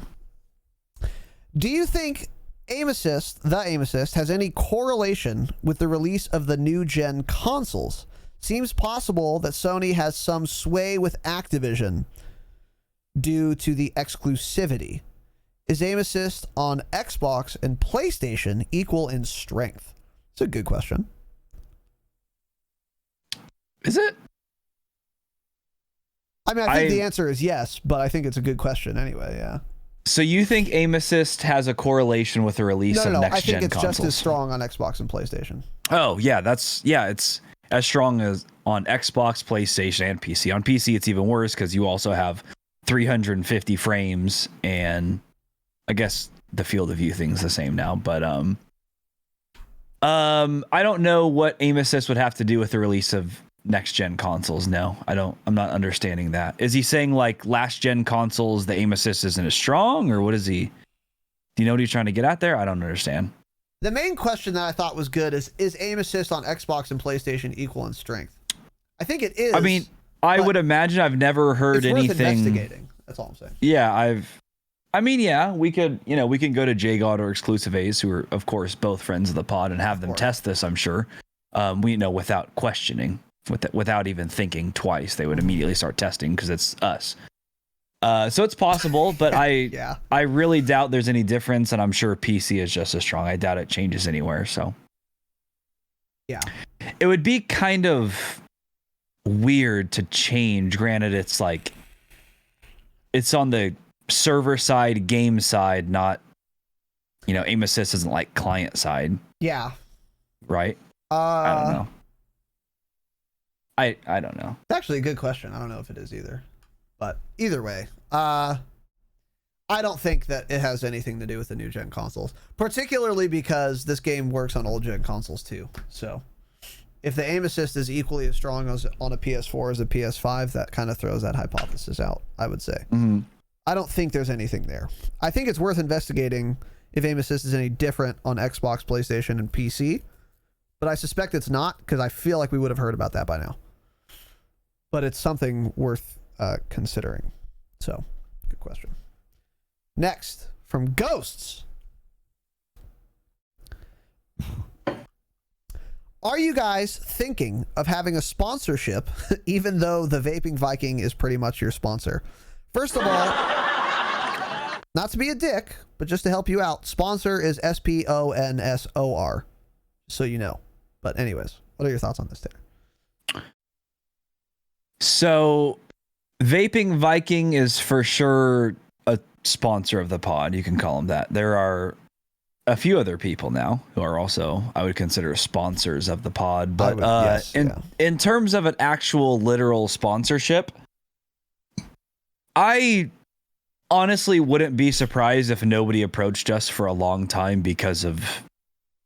I mean, have you listened to this episode? What else needs to be said? Yeah. Well, we have been approached by. We have been approached by somebody, and Raz hasn't done a good job of following up, so we probably won't get it. That's not true. So it's Raz's fault. I've done everything I was instructed to do. Of course, it's Raz's fault. But yeah, we've actually been approached about 4 times, I think. 3 of them were. Three of them were jokes, to put it nicely, that a lot of people probably would have made the mistake and just said, oh, sure, I'll do this for fucking $20 or $50 and just ruin their reputation over something stupid they didn't actually care about. So we've been like this since the beginning. Raz has always been the one that's like, listen, if somebody approaches us with a sponsorship and we don't actually agree with it or think it's like a good product or something, a good product or a good fit, we're not the people that are just going to say yes. If some shit scummy PC company approaches us and like, oh, we'll give you fucking $20 every time somebody uses your code, we'll say, I don't care. I think your product is shit and you as a company are shit. Yes. Exactly. So we're honest and we wouldn't ever tell you guys something scummy if we didn't believe it. So, 3 of them were easy to turn down. One of them it's still up in the air. One of them we would take talks. if it. Yeah. We're in talks to say. Yeah, we're in be talks. A fit. It would be a good fit. A yes. great fit. Yeah. They probably honestly approached us too early. We'll leave it at that. That's my suspicion. Yeah. Yeah. I mean, I'll be the next ninja in a year, obviously, but I'll be back. Yeah, that's it. Mm-hmm. Yeah. They'll be back. Yeah. Tanner pretty much covered this. We're open to sponsorships, but we would just have to. It would have to be a company or enterprise that we believe in. So yeah, and this is one we believed in, and we've thought from the very beginning. It's funny, we thought from the very beginning they'd be a really good fit, and then I got a DM, and then they approached us. Yeah. So we'll have Raz send a follow-up email. Yeah. Perhaps I should. But yeah, just being dead serious, we would never accept a sponsorship that we thought was dumb or scummy or something just to get like an easy small amount of cash to just tell you guys like, oh, go to this website and do this, or oh, buy this product, buy my G Fuel, suck me off. I've tried your G Fuel, it's shit. Okay? Yeah. So we're not those people. Yeah. I don't care that much unless it's somebody we actually believe in. I agree with that. And it would also have to be so like it wouldn't be worth it to us to make a couple bucks if we're shilling for something we don't believe in. Yeah. Because it's just the reputational cost and the reputational damage would be far worse than the money we would make from that partnership. And in fact, if you wanted to look at it purely from a numbers standpoint, we would actually be losing money in the long run if we got sponsored by community management at Infinity Ward. Okay. And they offered to pay us money to talk about how great of a job the community management is at Infinity Ward. We would be earning that money if we said yes to it, but we would be losing more money in the long run because people would be like, these guys are just completely fake. Yeah. Like, I mean, if Activision, I'm dead serious. If Activision approached us tomorrow and said, we'll write you a check for 10 grand to only speak positive about our game, I would literally say, suck me off. Yeah. Fuck you. I mean, no, I don't care. But there are a lot of like newer content creators out there that's like, oh, I'll fucking say positive things for $100. Sure. Like, here's my PayPal. No, you're scum. Yeah. So all these people that you see with like, oh, like sponsored by this company, fueled by this company. I mean, it's fueled by. It's. I hate that phrase so fucking much. So many of these are not even hard to get. You can go to their website and apply for it and get it if you want to. That's what these people do.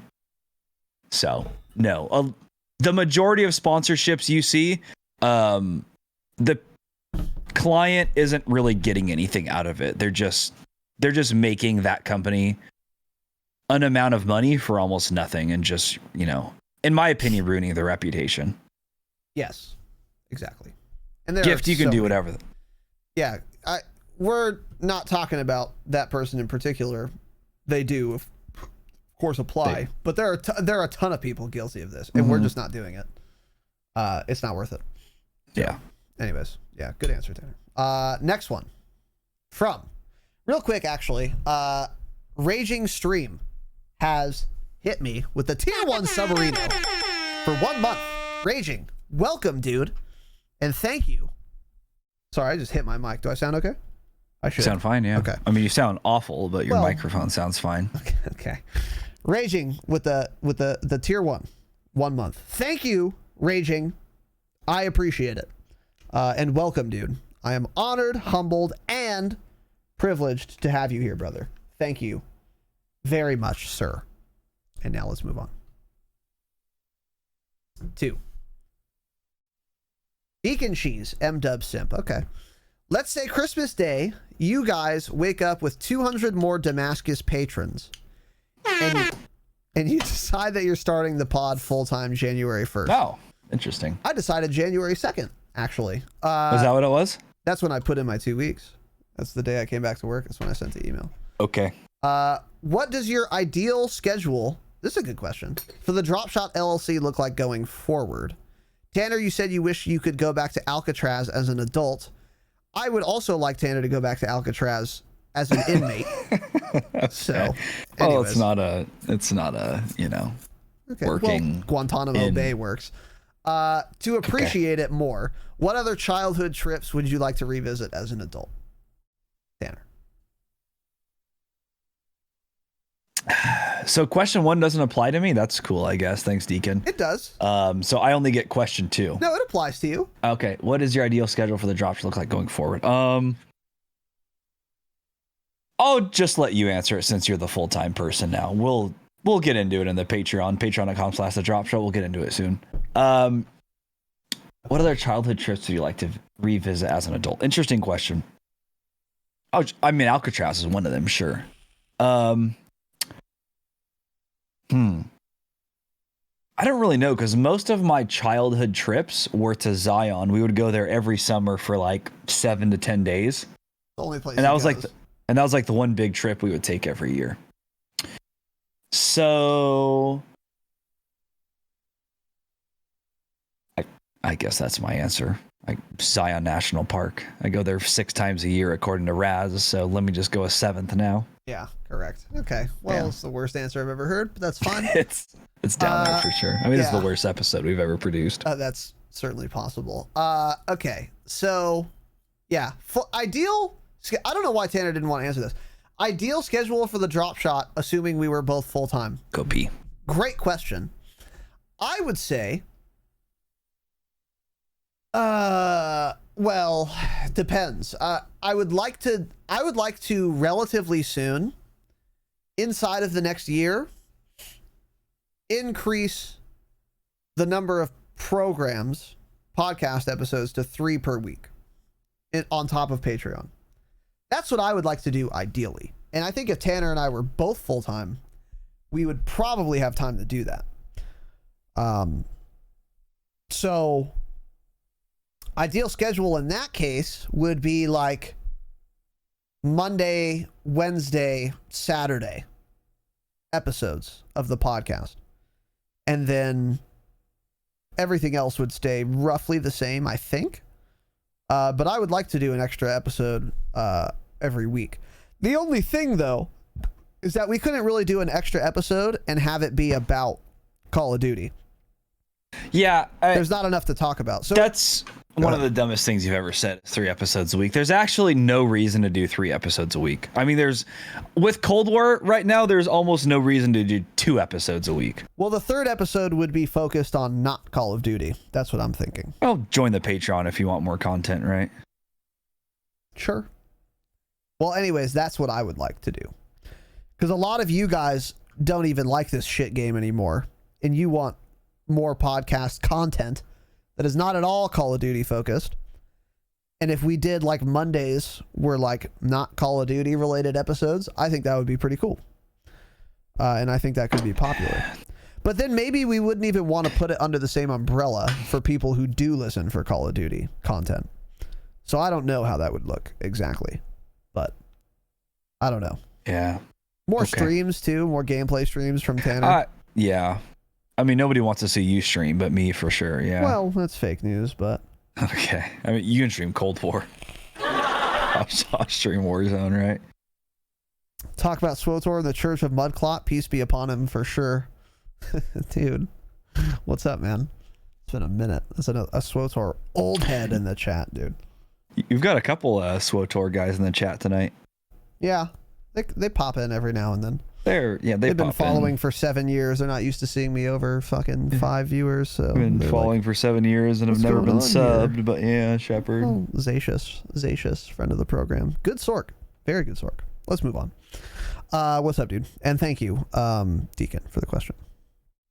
Skyline Life. Do you want kids, mainly Tanner? If so, when would you even try to get started on that?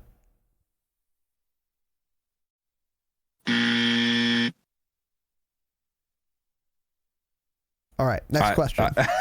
I mean, I like the idea of having one in 30 years from now, but right, I mean, I come home and play Call of Duty. Why would I want to also take care of a child? I don't know.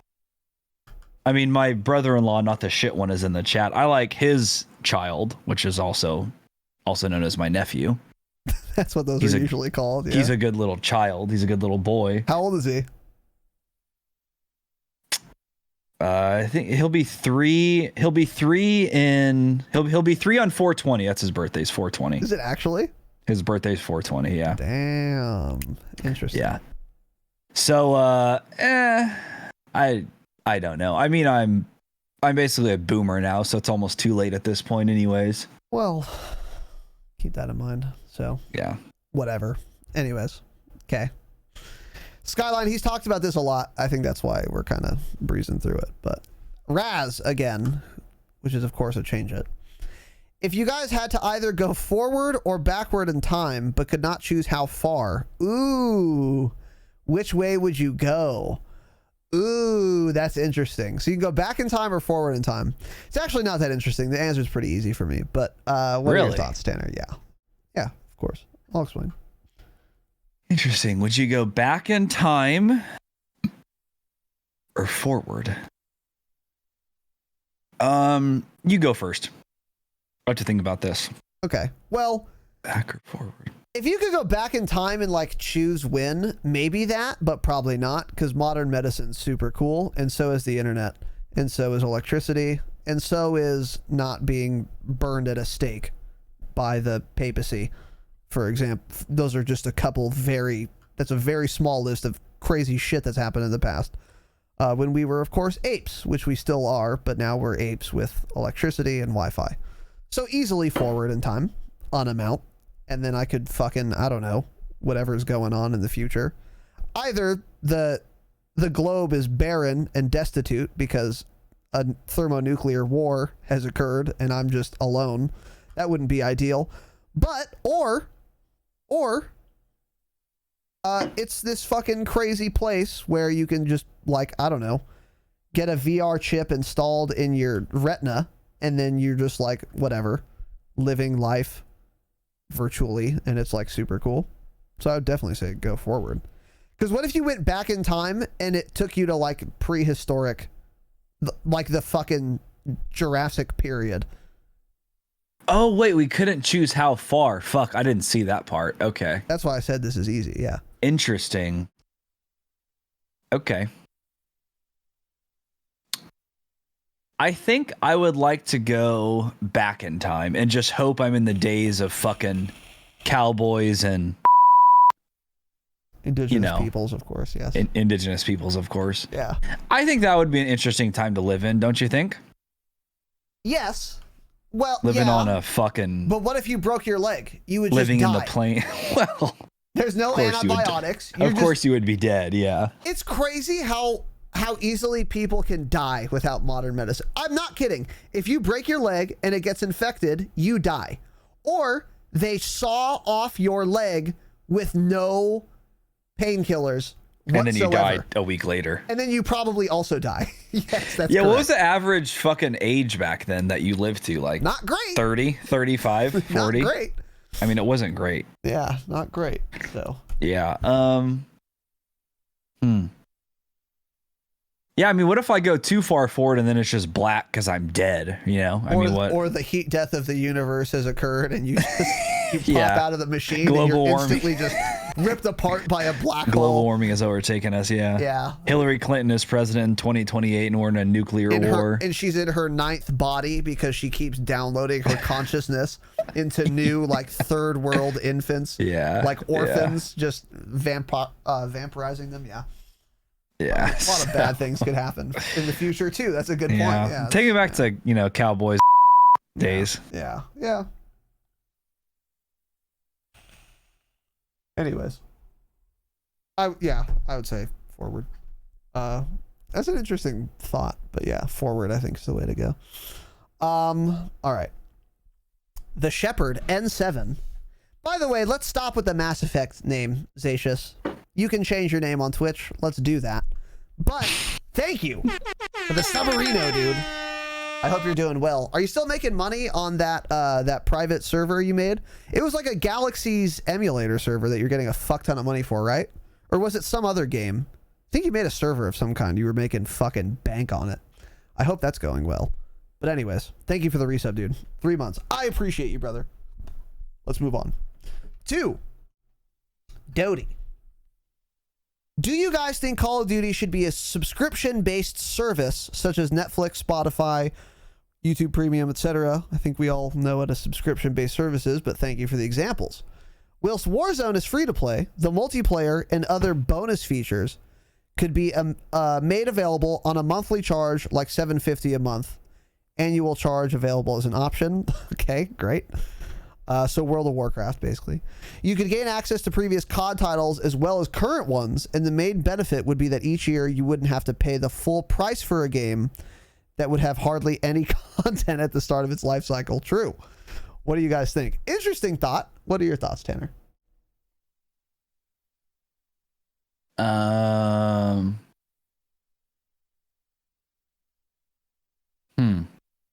Are you fucking sick or something? You've just been dumb all day.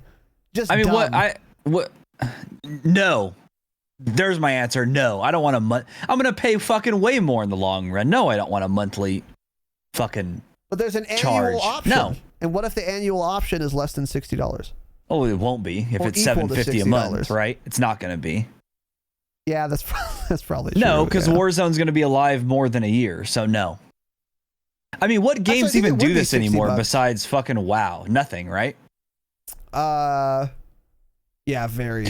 It's like Didn't MMOs do this, that's it. SWTOR used to charge per month? Yes. Did you pay? MMOs in general are $15 a month. Yeah. Which is weird. Why is that only in MMOs? I don't understand that. Like, actually think about it. Is there a reason, or is it just because WoW started doing it and then everyone else followed? I think there are good reasons because they have like.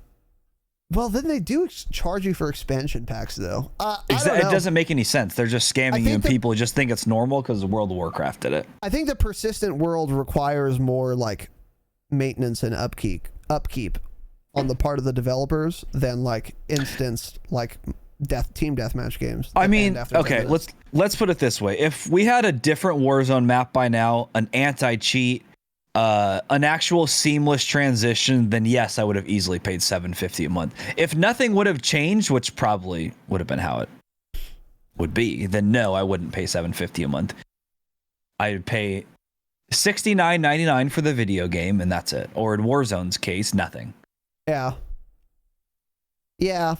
So the reality here too is, Doty, that Call of Duty makes more by just selling microtransactions. They're already getting steady monthly income from their dumb fucking store bundles.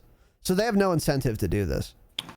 They're already getting consistent revenue from microtransactions.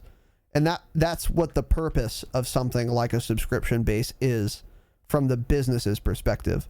So they would never have any reason to do this. Optics wouldn't look great, as Tanner just said. And again, they're making money monthly anyway because of all these microtransactions they make.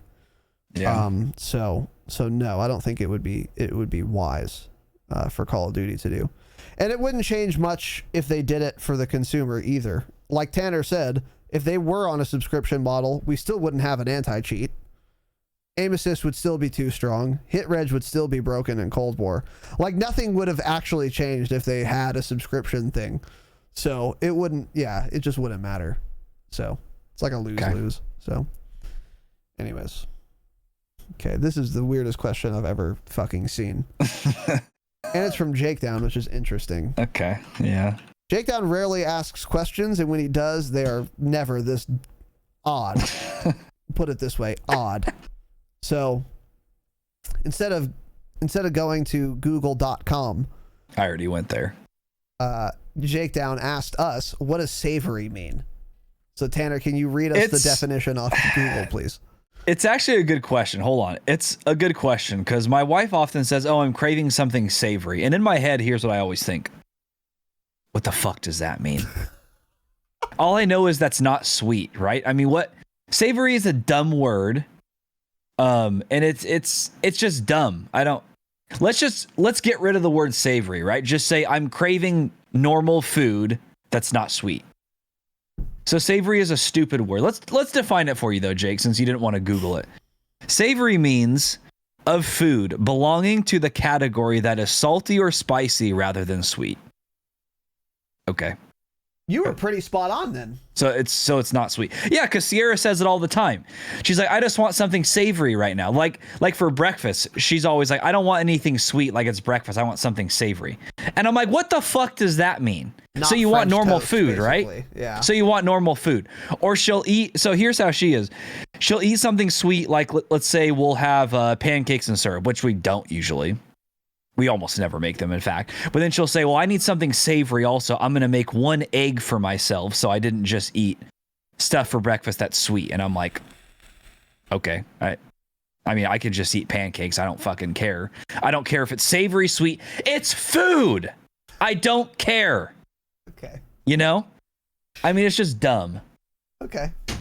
You're dumb. It is food. Savory is completely different. Savory is something salty and not sweet, you dumb, uncultured swine. Right.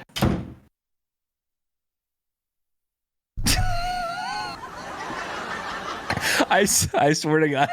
I swear to God, I didn't text her or say anything. Not scripted, by the way. She actually just heard me yelling, probably. Holy fucking shit. She listens to me talking from the other room. I tell her to stop. She doesn't listen. Well, so there's eavesdropping for sure. So yeah. So you uncultured swine. So what I'm learning from the chat here is it sounds like Jake agrees with me. So what it sounds like is savory is like a girl thing. Is girls crave savory food.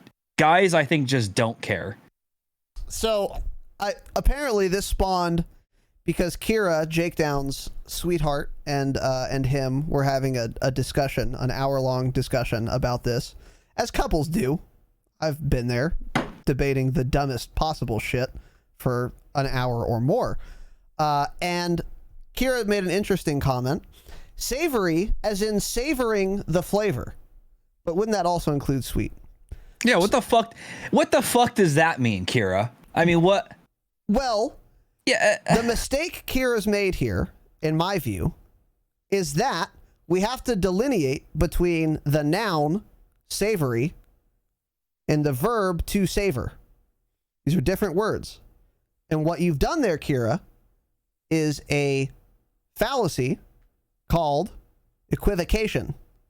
And you are equivocating two different words as if they are in fact the same word, or two different meanings of the same word that are in fact used differently. Equivocation fallacies happen all the time, usually maliciously, but not always. Probably not in this case. But savory, the noun, is distinct from to savor, which is the verb.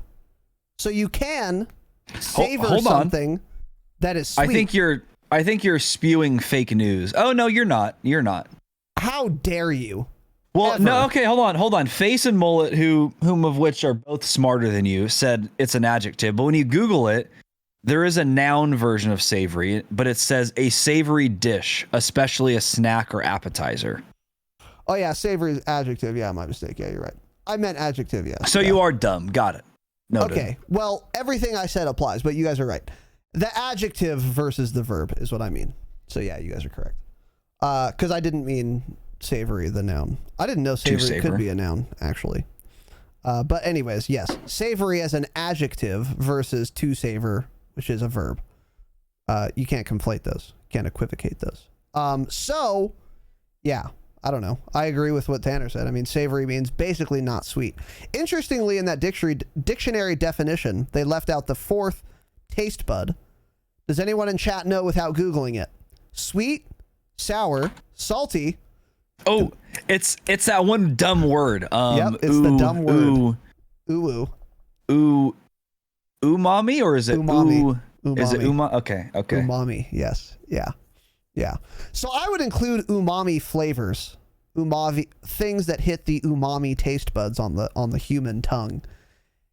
In the definition of what savory means, because when I have the umami sauce from Jolene's Wings and I don't know, Jolene's Wings, I think, which is of course Wingstop, by the way. It's just named differently, and you don't realize that. Wingstop. It's Wingstop. He's ordering Jolene's Wings. No, you idiot. He's ordering Jolene's Wings. Lazy Dogs. Okay. Not Wingstop. Okay, whatever. He's ordering Jolene's Wings. He's like, oh, I'm going to Jolene's Wings. He's ordering from fucking Wingstop or somewhere. I mean, it's Lazy Dog right? Cafe, which is a great place. It's a great establishment, and I support local businesses. So I'm the asshole, right? So let's move on. You are. Let's move on. I support local businesses. Tanner doesn't, because he just goes to McDonald's and Walmart. Let's not call Lazy Dog a local business. They're a chain restaurant. I mean, okay, well, we'll keep that in mind. It's perhaps if you want to go to a local restaurant, you go to fucking Roadies, where the average person eating there is 85, which of course there's nothing wrong with. But I'm just telling you. That's if you want to support local, that's where you'll go. Okay. Dumb shit. Well, anyways, I would include umami tastes in the definition of savory. So I take umbrage with whatever low rent dictionary that Tanner Googled from. That's a low rent shit dictionary. But I do agree with his point that savory basically means something that is not sweet. Yeah, that's basically what it means. How do you? That's what I would say. So what does umami taste like? Umami. A category of taste in food besides sweet, sour, salt, and bitter. Okay. So what does that tell me? What? Well, it tastes like umami. Honestly, fuck the dictionary. What does that tell me? A category of taste in food besides sweet, sour, salt, and bitter. Hey, thanks, Oxford language. What does that mean? This is so dumb. Is bitter a taste bud? Well, apparently. There were 4. No, Jake already said you were dumb and said there's 5 and the last one's bitter. So you're just dumb. You're low IQ and you're dumb, as I've said for the 3rd time this episode. We'll keep those things in mind. I actually didn't know that. I thought bitter was I think bitter is just the absence of sweet, isn't it? Food is food. I eat it. I don't care if it's sweet, savory, umami, bitter, sour. Okay. It's food to me and it gives me energy. Yeah, well, calories in. So okay, whatever. Okay. Anyways. This is apparently the hottest debate we've ever had. Yeah. Well, we'll keep those things in mind. Aussie Menace, 100 bits. He says, "I just laughed so hard I had to pull over." Let's fucking go. Well, thanks, Aussie. I appreciate it, dude. Yeah, Sierra dunking on why did I ask a food question? Dipshit co-host was deeply amusing, and it will hopefully be. It was already clipped in the chat, I would assume, right? Or you guys should be shot in game, of course. All right, okay, Jake. Thanks for that question. Better question than I thought it was going to be. Turns out. So, good job. Real Tucker Carlson. Oh boy. Oh shit. This is so weird. What would you rate each other on looks from 1 to 10, with 1 being Brian Stelter? I don't know who that is, so let me look that up. And 10 being Aussie Menace, handsome kid, by the way. Okay. so Brian Stelter is not handsome. Got it. I need to. Okay. 10 being Aussie Menace. Ooh, well, you're not. Yeah. You're not an. this guy. Oh boy. Okay. The name was familiar to me. I knew he was like a pundit. Okay. Yeah. Okay. I mean, anyone in chat wondering, there's his picture right there. With one being, so what is Raz on a 1 to 10? I'd say he's a solid 8.5, 8.5. I mean, nobody's perfect, right? I don't even know a 10. I mean, he's an average white male. He's a male boy. Interesting. Very interesting. Yeah. Damn. So let's start here. I'm not an 8.5. It's very generous. See, Kira's got the right idea. 6. 6 is about right. Okay. 6 is about right. I'm 6 feet tall, and I weigh like 160 with like 40% body fat. I'm disgusting. You're not 40% body fat. That was being hyperbolic. And face isn't great. I've got a lot of camera tricks up my sleeve here, boys and girls. So if we met in person, you would be, of course, revolted. They'd be like, who the fuck is this ugly kid? Yes, that's correct. Oh my god. So I don't think you look that much different in person, although I've never met you in person. I wouldn't know. Yeah, okay. I don't know. 1 to 10?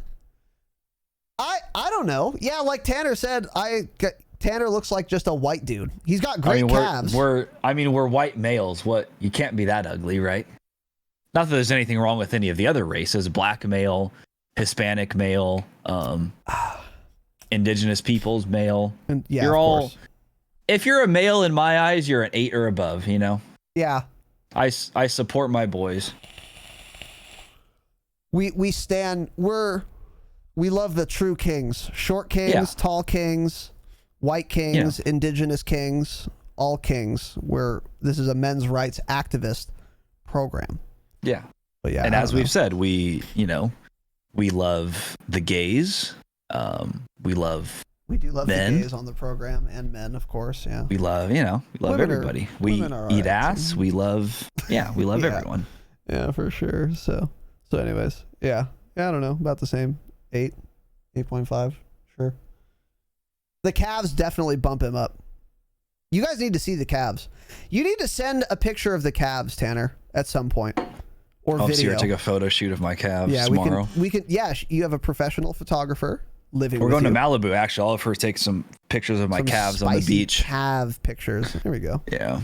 We like that. So, anyways. Of course, they'll be locked behind the Damascus paywall. So if you'd like to see them, they'll be in Patreon.com/thedropshot. Amen. Yeah. Amen. All right. How much longer you want to go here, TDS? We'll do a few more. Okay. I mean, yeah, we'll do a few more. Just let me know. I'm chilling. Okay. Next one is from Whitey X16, which is of course a change it. What are your views on CoD Mobile? I think it would be the best COD if it were on PC and console. I mean, it gets updated more than Cold War, so maybe. Actually, an interesting question. Yeah, Tanner, go ahead. There's literally more content in it than Cold War has. I'm not exaggerating at all. I mean, there's a ton of maps and there's a bunch of weapons.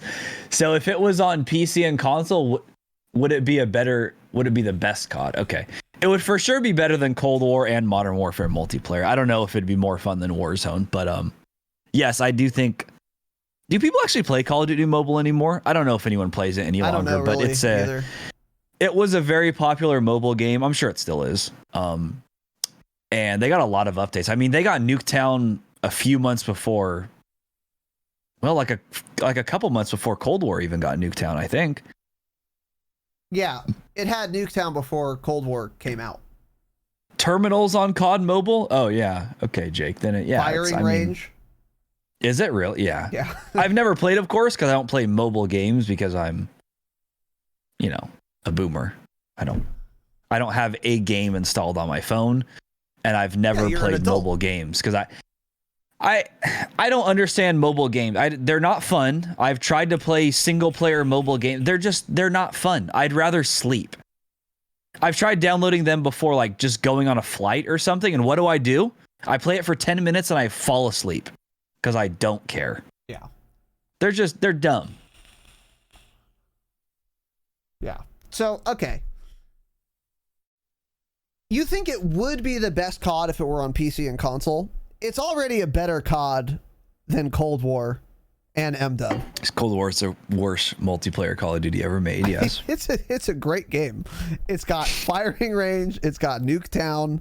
Everyone gets aim assist instead of half the population or 80%, whatever. I don't really know. I've played a little bit. I emulated CoD Mobile on PC, which oh, you did that, huh? yeah, I did it for like you're a rat, of course. I did it for like an hour. It's so easy. It's so dumb. So yeah, I don't know. I think it would be fine. It's because it has good maps from both development teams. It has firing range and terminal. Those are like 2 all-star maps from Treyarch and Infinity Ward. And a big part of what makes Call of Duty's good is the maps, or not good is the maps, as we learned with MW 2019, the worst Call of Duty of all time, of course. So I think it'd be pretty good, but I don't know. I don't really know that much about CoD Mobile. Yeah. But any Call of Duty with all-star maps, I am a fan of, and I would like. So, anyways, good question. Let's move on. Tier 2, Momish, which is an interesting name. I don't know what it means. I almost want to change it, but maybe not. Let's move on. Is it a female? Based on the avatar, I would hope not. Oh, this is a old question. Yeah. Okay. Do you guys plan on getting dark matter? Are you going to keep licking everyone's feet in combined arms? Now, I don't know what the licking feet comment means. Let's see. Let me be super clear. I don't know what that means, but anyways, do you plan on getting dark matter, Tanner? Huh. Well, we certainly did before the game launched, and then we played the video game. And then within a week, I decided, no, I'm probably not even getting a gold weapon. So at this point, no, I'm not getting dark matter. I can absolutely confirm that. I will never have dark matter on Cold War, unfortunately. I had Damascus on Modern Warfare, which was annoying to get, but I, had more fun doing it. I'll definitely end up getting some diamond categories, probably snipers.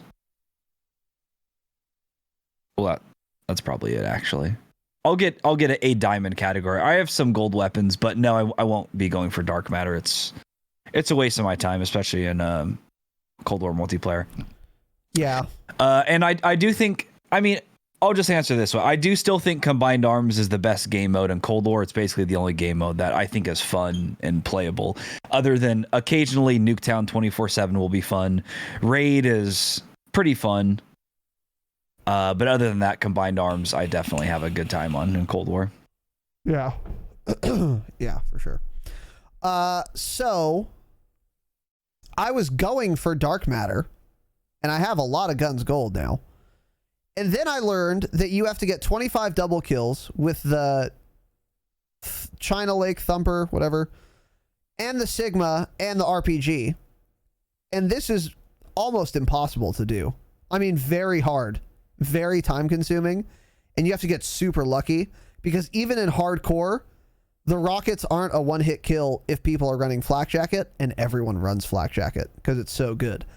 I don't have a problem with this. I think flak jacket should be really good, and you shouldn't ever die to a rocket or an explosive if you're at full health, unless it's like inside you. I think that's fine, but don't make me get double kills if you're going to do that. So that shouldn't be a camo. So as soon as I learned that was the case, I said, I'm not getting dark matter. No, I refuse to do it. I was trying to get double kills with the Thumper for 4 hours, and I got 6 double kills. Okay.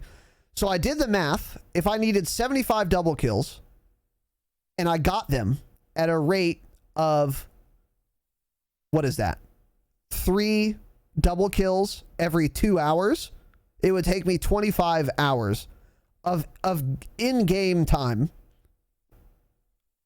going 0.3 KD because I'm only trying to get double kills. And that is something I will not do. I refuse to do it. So I'm not getting dark matter. No. Now what I'm doing is I'm getting guns gold when I want to use them in Warzone. And that's pretty much it. So I have quite a few gold guns because I fuck with a lot of them in Warzone. But I'm not getting dark matter. No. If it were for the double kill thing, I would probably already have it by now, because I would have been trying for it. But I'm not doing it. I refuse to do it. And fuck Treyarch for putting double kills when it's impossible to get double kills. So, anyways, that's my answer to that. Cool. Next one is from Dozman15. And as a reminder, I'm going to ask this question, and then I'm going to go piss out of my giant white dick. So, do you guys prefer the Killstreak system or the scorestreak system? I feel like the scorestreak system feels more rewarding. Love the pod, and the new logo looks dope. Thank you, Dawes. I appreciate that. Tanner, I think we know your answer, but what are your thoughts? Do you think you know my answer? Because I don't even know my answer. Interesting. Do I prefer the kill streak or score streak? It's okay. This is hard to choose. So when we played Modern Warfare, which was a kill streak system, I thought, well, at times I thought it was a bad system because somebody could just camp in a corner, keep going for kills, get that last. Okay, so let's say they're running kill chain. They can camp, get their cruise missile, which I did often because I'm a kill chain rat. I would call in my cruise missile. I'd get 4 kills with it, 3 kills. I'd get my VTOL. I'd call in my VTOL. It would get another 3 or 4 kills. And at that point, I'd already have my gunship, my White Foss, or my advanced UAV. So that was fun for me. But it definitely also benefited the camping rats, which of course I am not. I move my character. I don't stop moving. So I understand why people don't like the kill streak system. So with the traditional score streak system, you're supposed to play the objective, get kills, do everything. But in Cold War, they pretty much give you a gunship if you spawn in and play the entire game. I mean, the point system is awful. Everyone gets streaks at the same exact time. It's so predictable. It's not exciting. It's not fun. You're basically going to get this score streak this game. It's just dumb. I mean, granted, you get your score streaks way faster if you go on higher kill streaks, which nobody ever seems to do anyways. Everyone still just camps. So the fact that everyone thought that, the kill streak system incentivized camping, I think was just basically not true. That's what we've realized now. So I don't know. I think BO4 honestly had a pretty decent score streak system. I mean, I think it was certainly better than Cold War's system. But looking back on it now, I did like Modern Warfare's kill streak system. And I mean, that's what I grew up playing. I mean, that's what Call of Duty 4 was. And that's what I was used to. So I don't know. I think I still like the kill streak system because ultimately you still have to be more skilled, I think, to get high streaks in a kill streak system, even with something like Kill Train versus a score streak system when you can just cap flags and get score that way and then end up getting your streaks, which sure, you're helping your team and playing the objective, but it doesn't mean you're a good player and should deserve those streaks. Yeah. So interesting. Yeah. I said I knew your answer because I misunderstood the question. I didn't think about it. Yeah. Okay. So I prefer the score streak system, but not the Cold War score streak system. The Black Ops 4 score streak system, pretty much perfect as far as I'm concerned. It was fun. It was a good time. I think it was great because it incentivized objective play, but also if you died, it reset. I think that was basically the best way you can do it. Yeah. And if you got a attack helicopter and it was getting a bunch of kills, you only got 10 score per kill as opposed to the normal 100. So you couldn't just chain streaks together like you can in MW with kill chain, which I think is really dumb.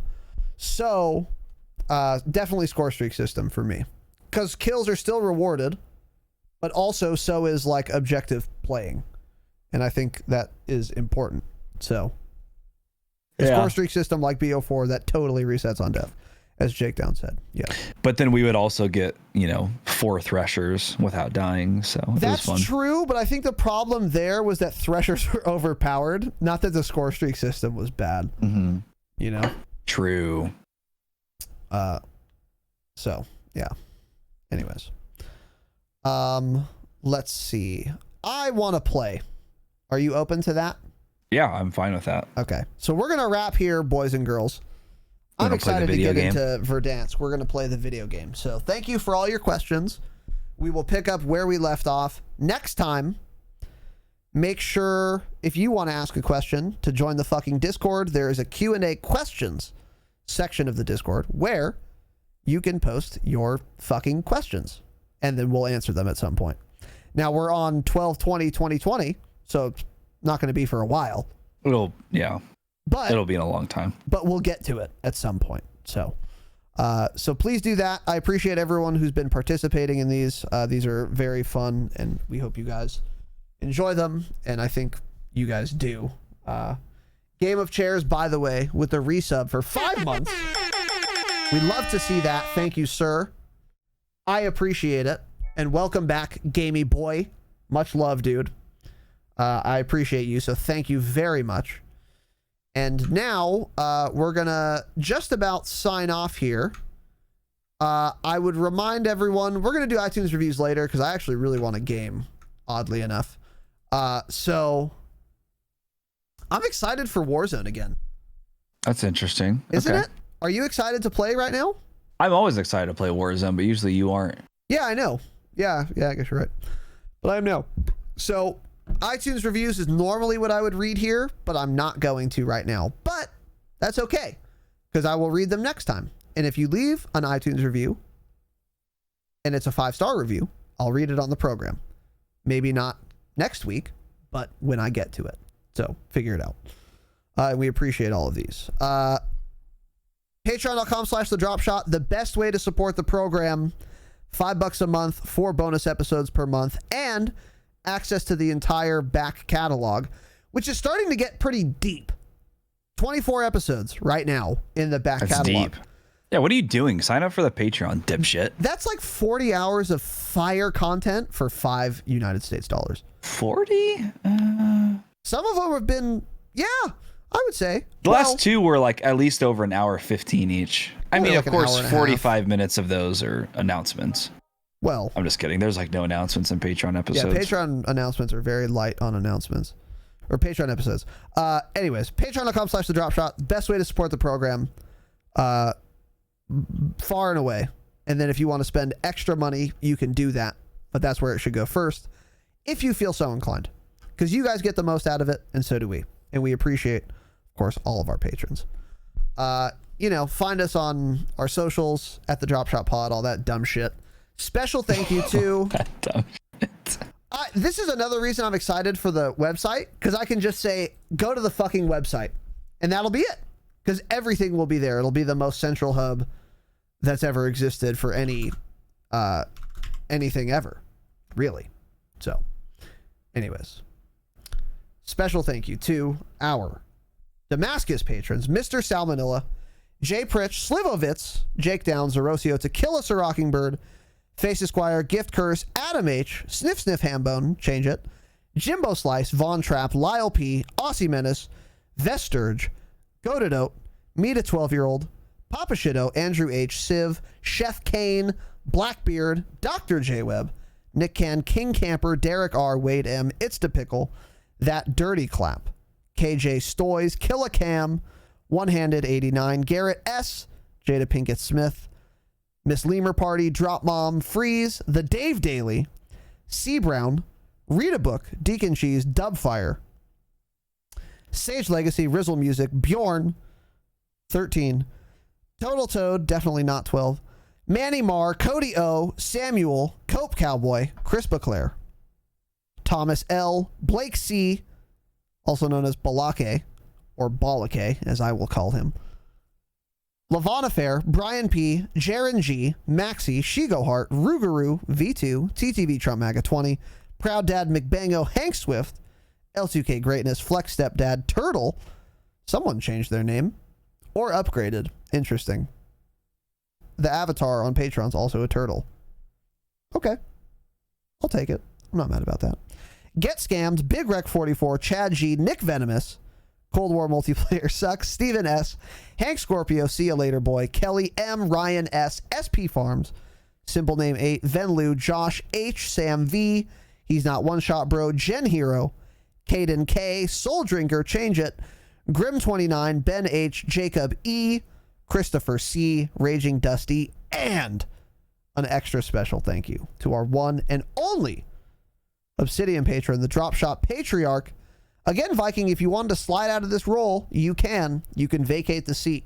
Because I know you said you wanted to because you're tired of wasting your money. No, he can't. He's forced on this. The Vaping Viking. Thank you all for listening. Thank you for watching.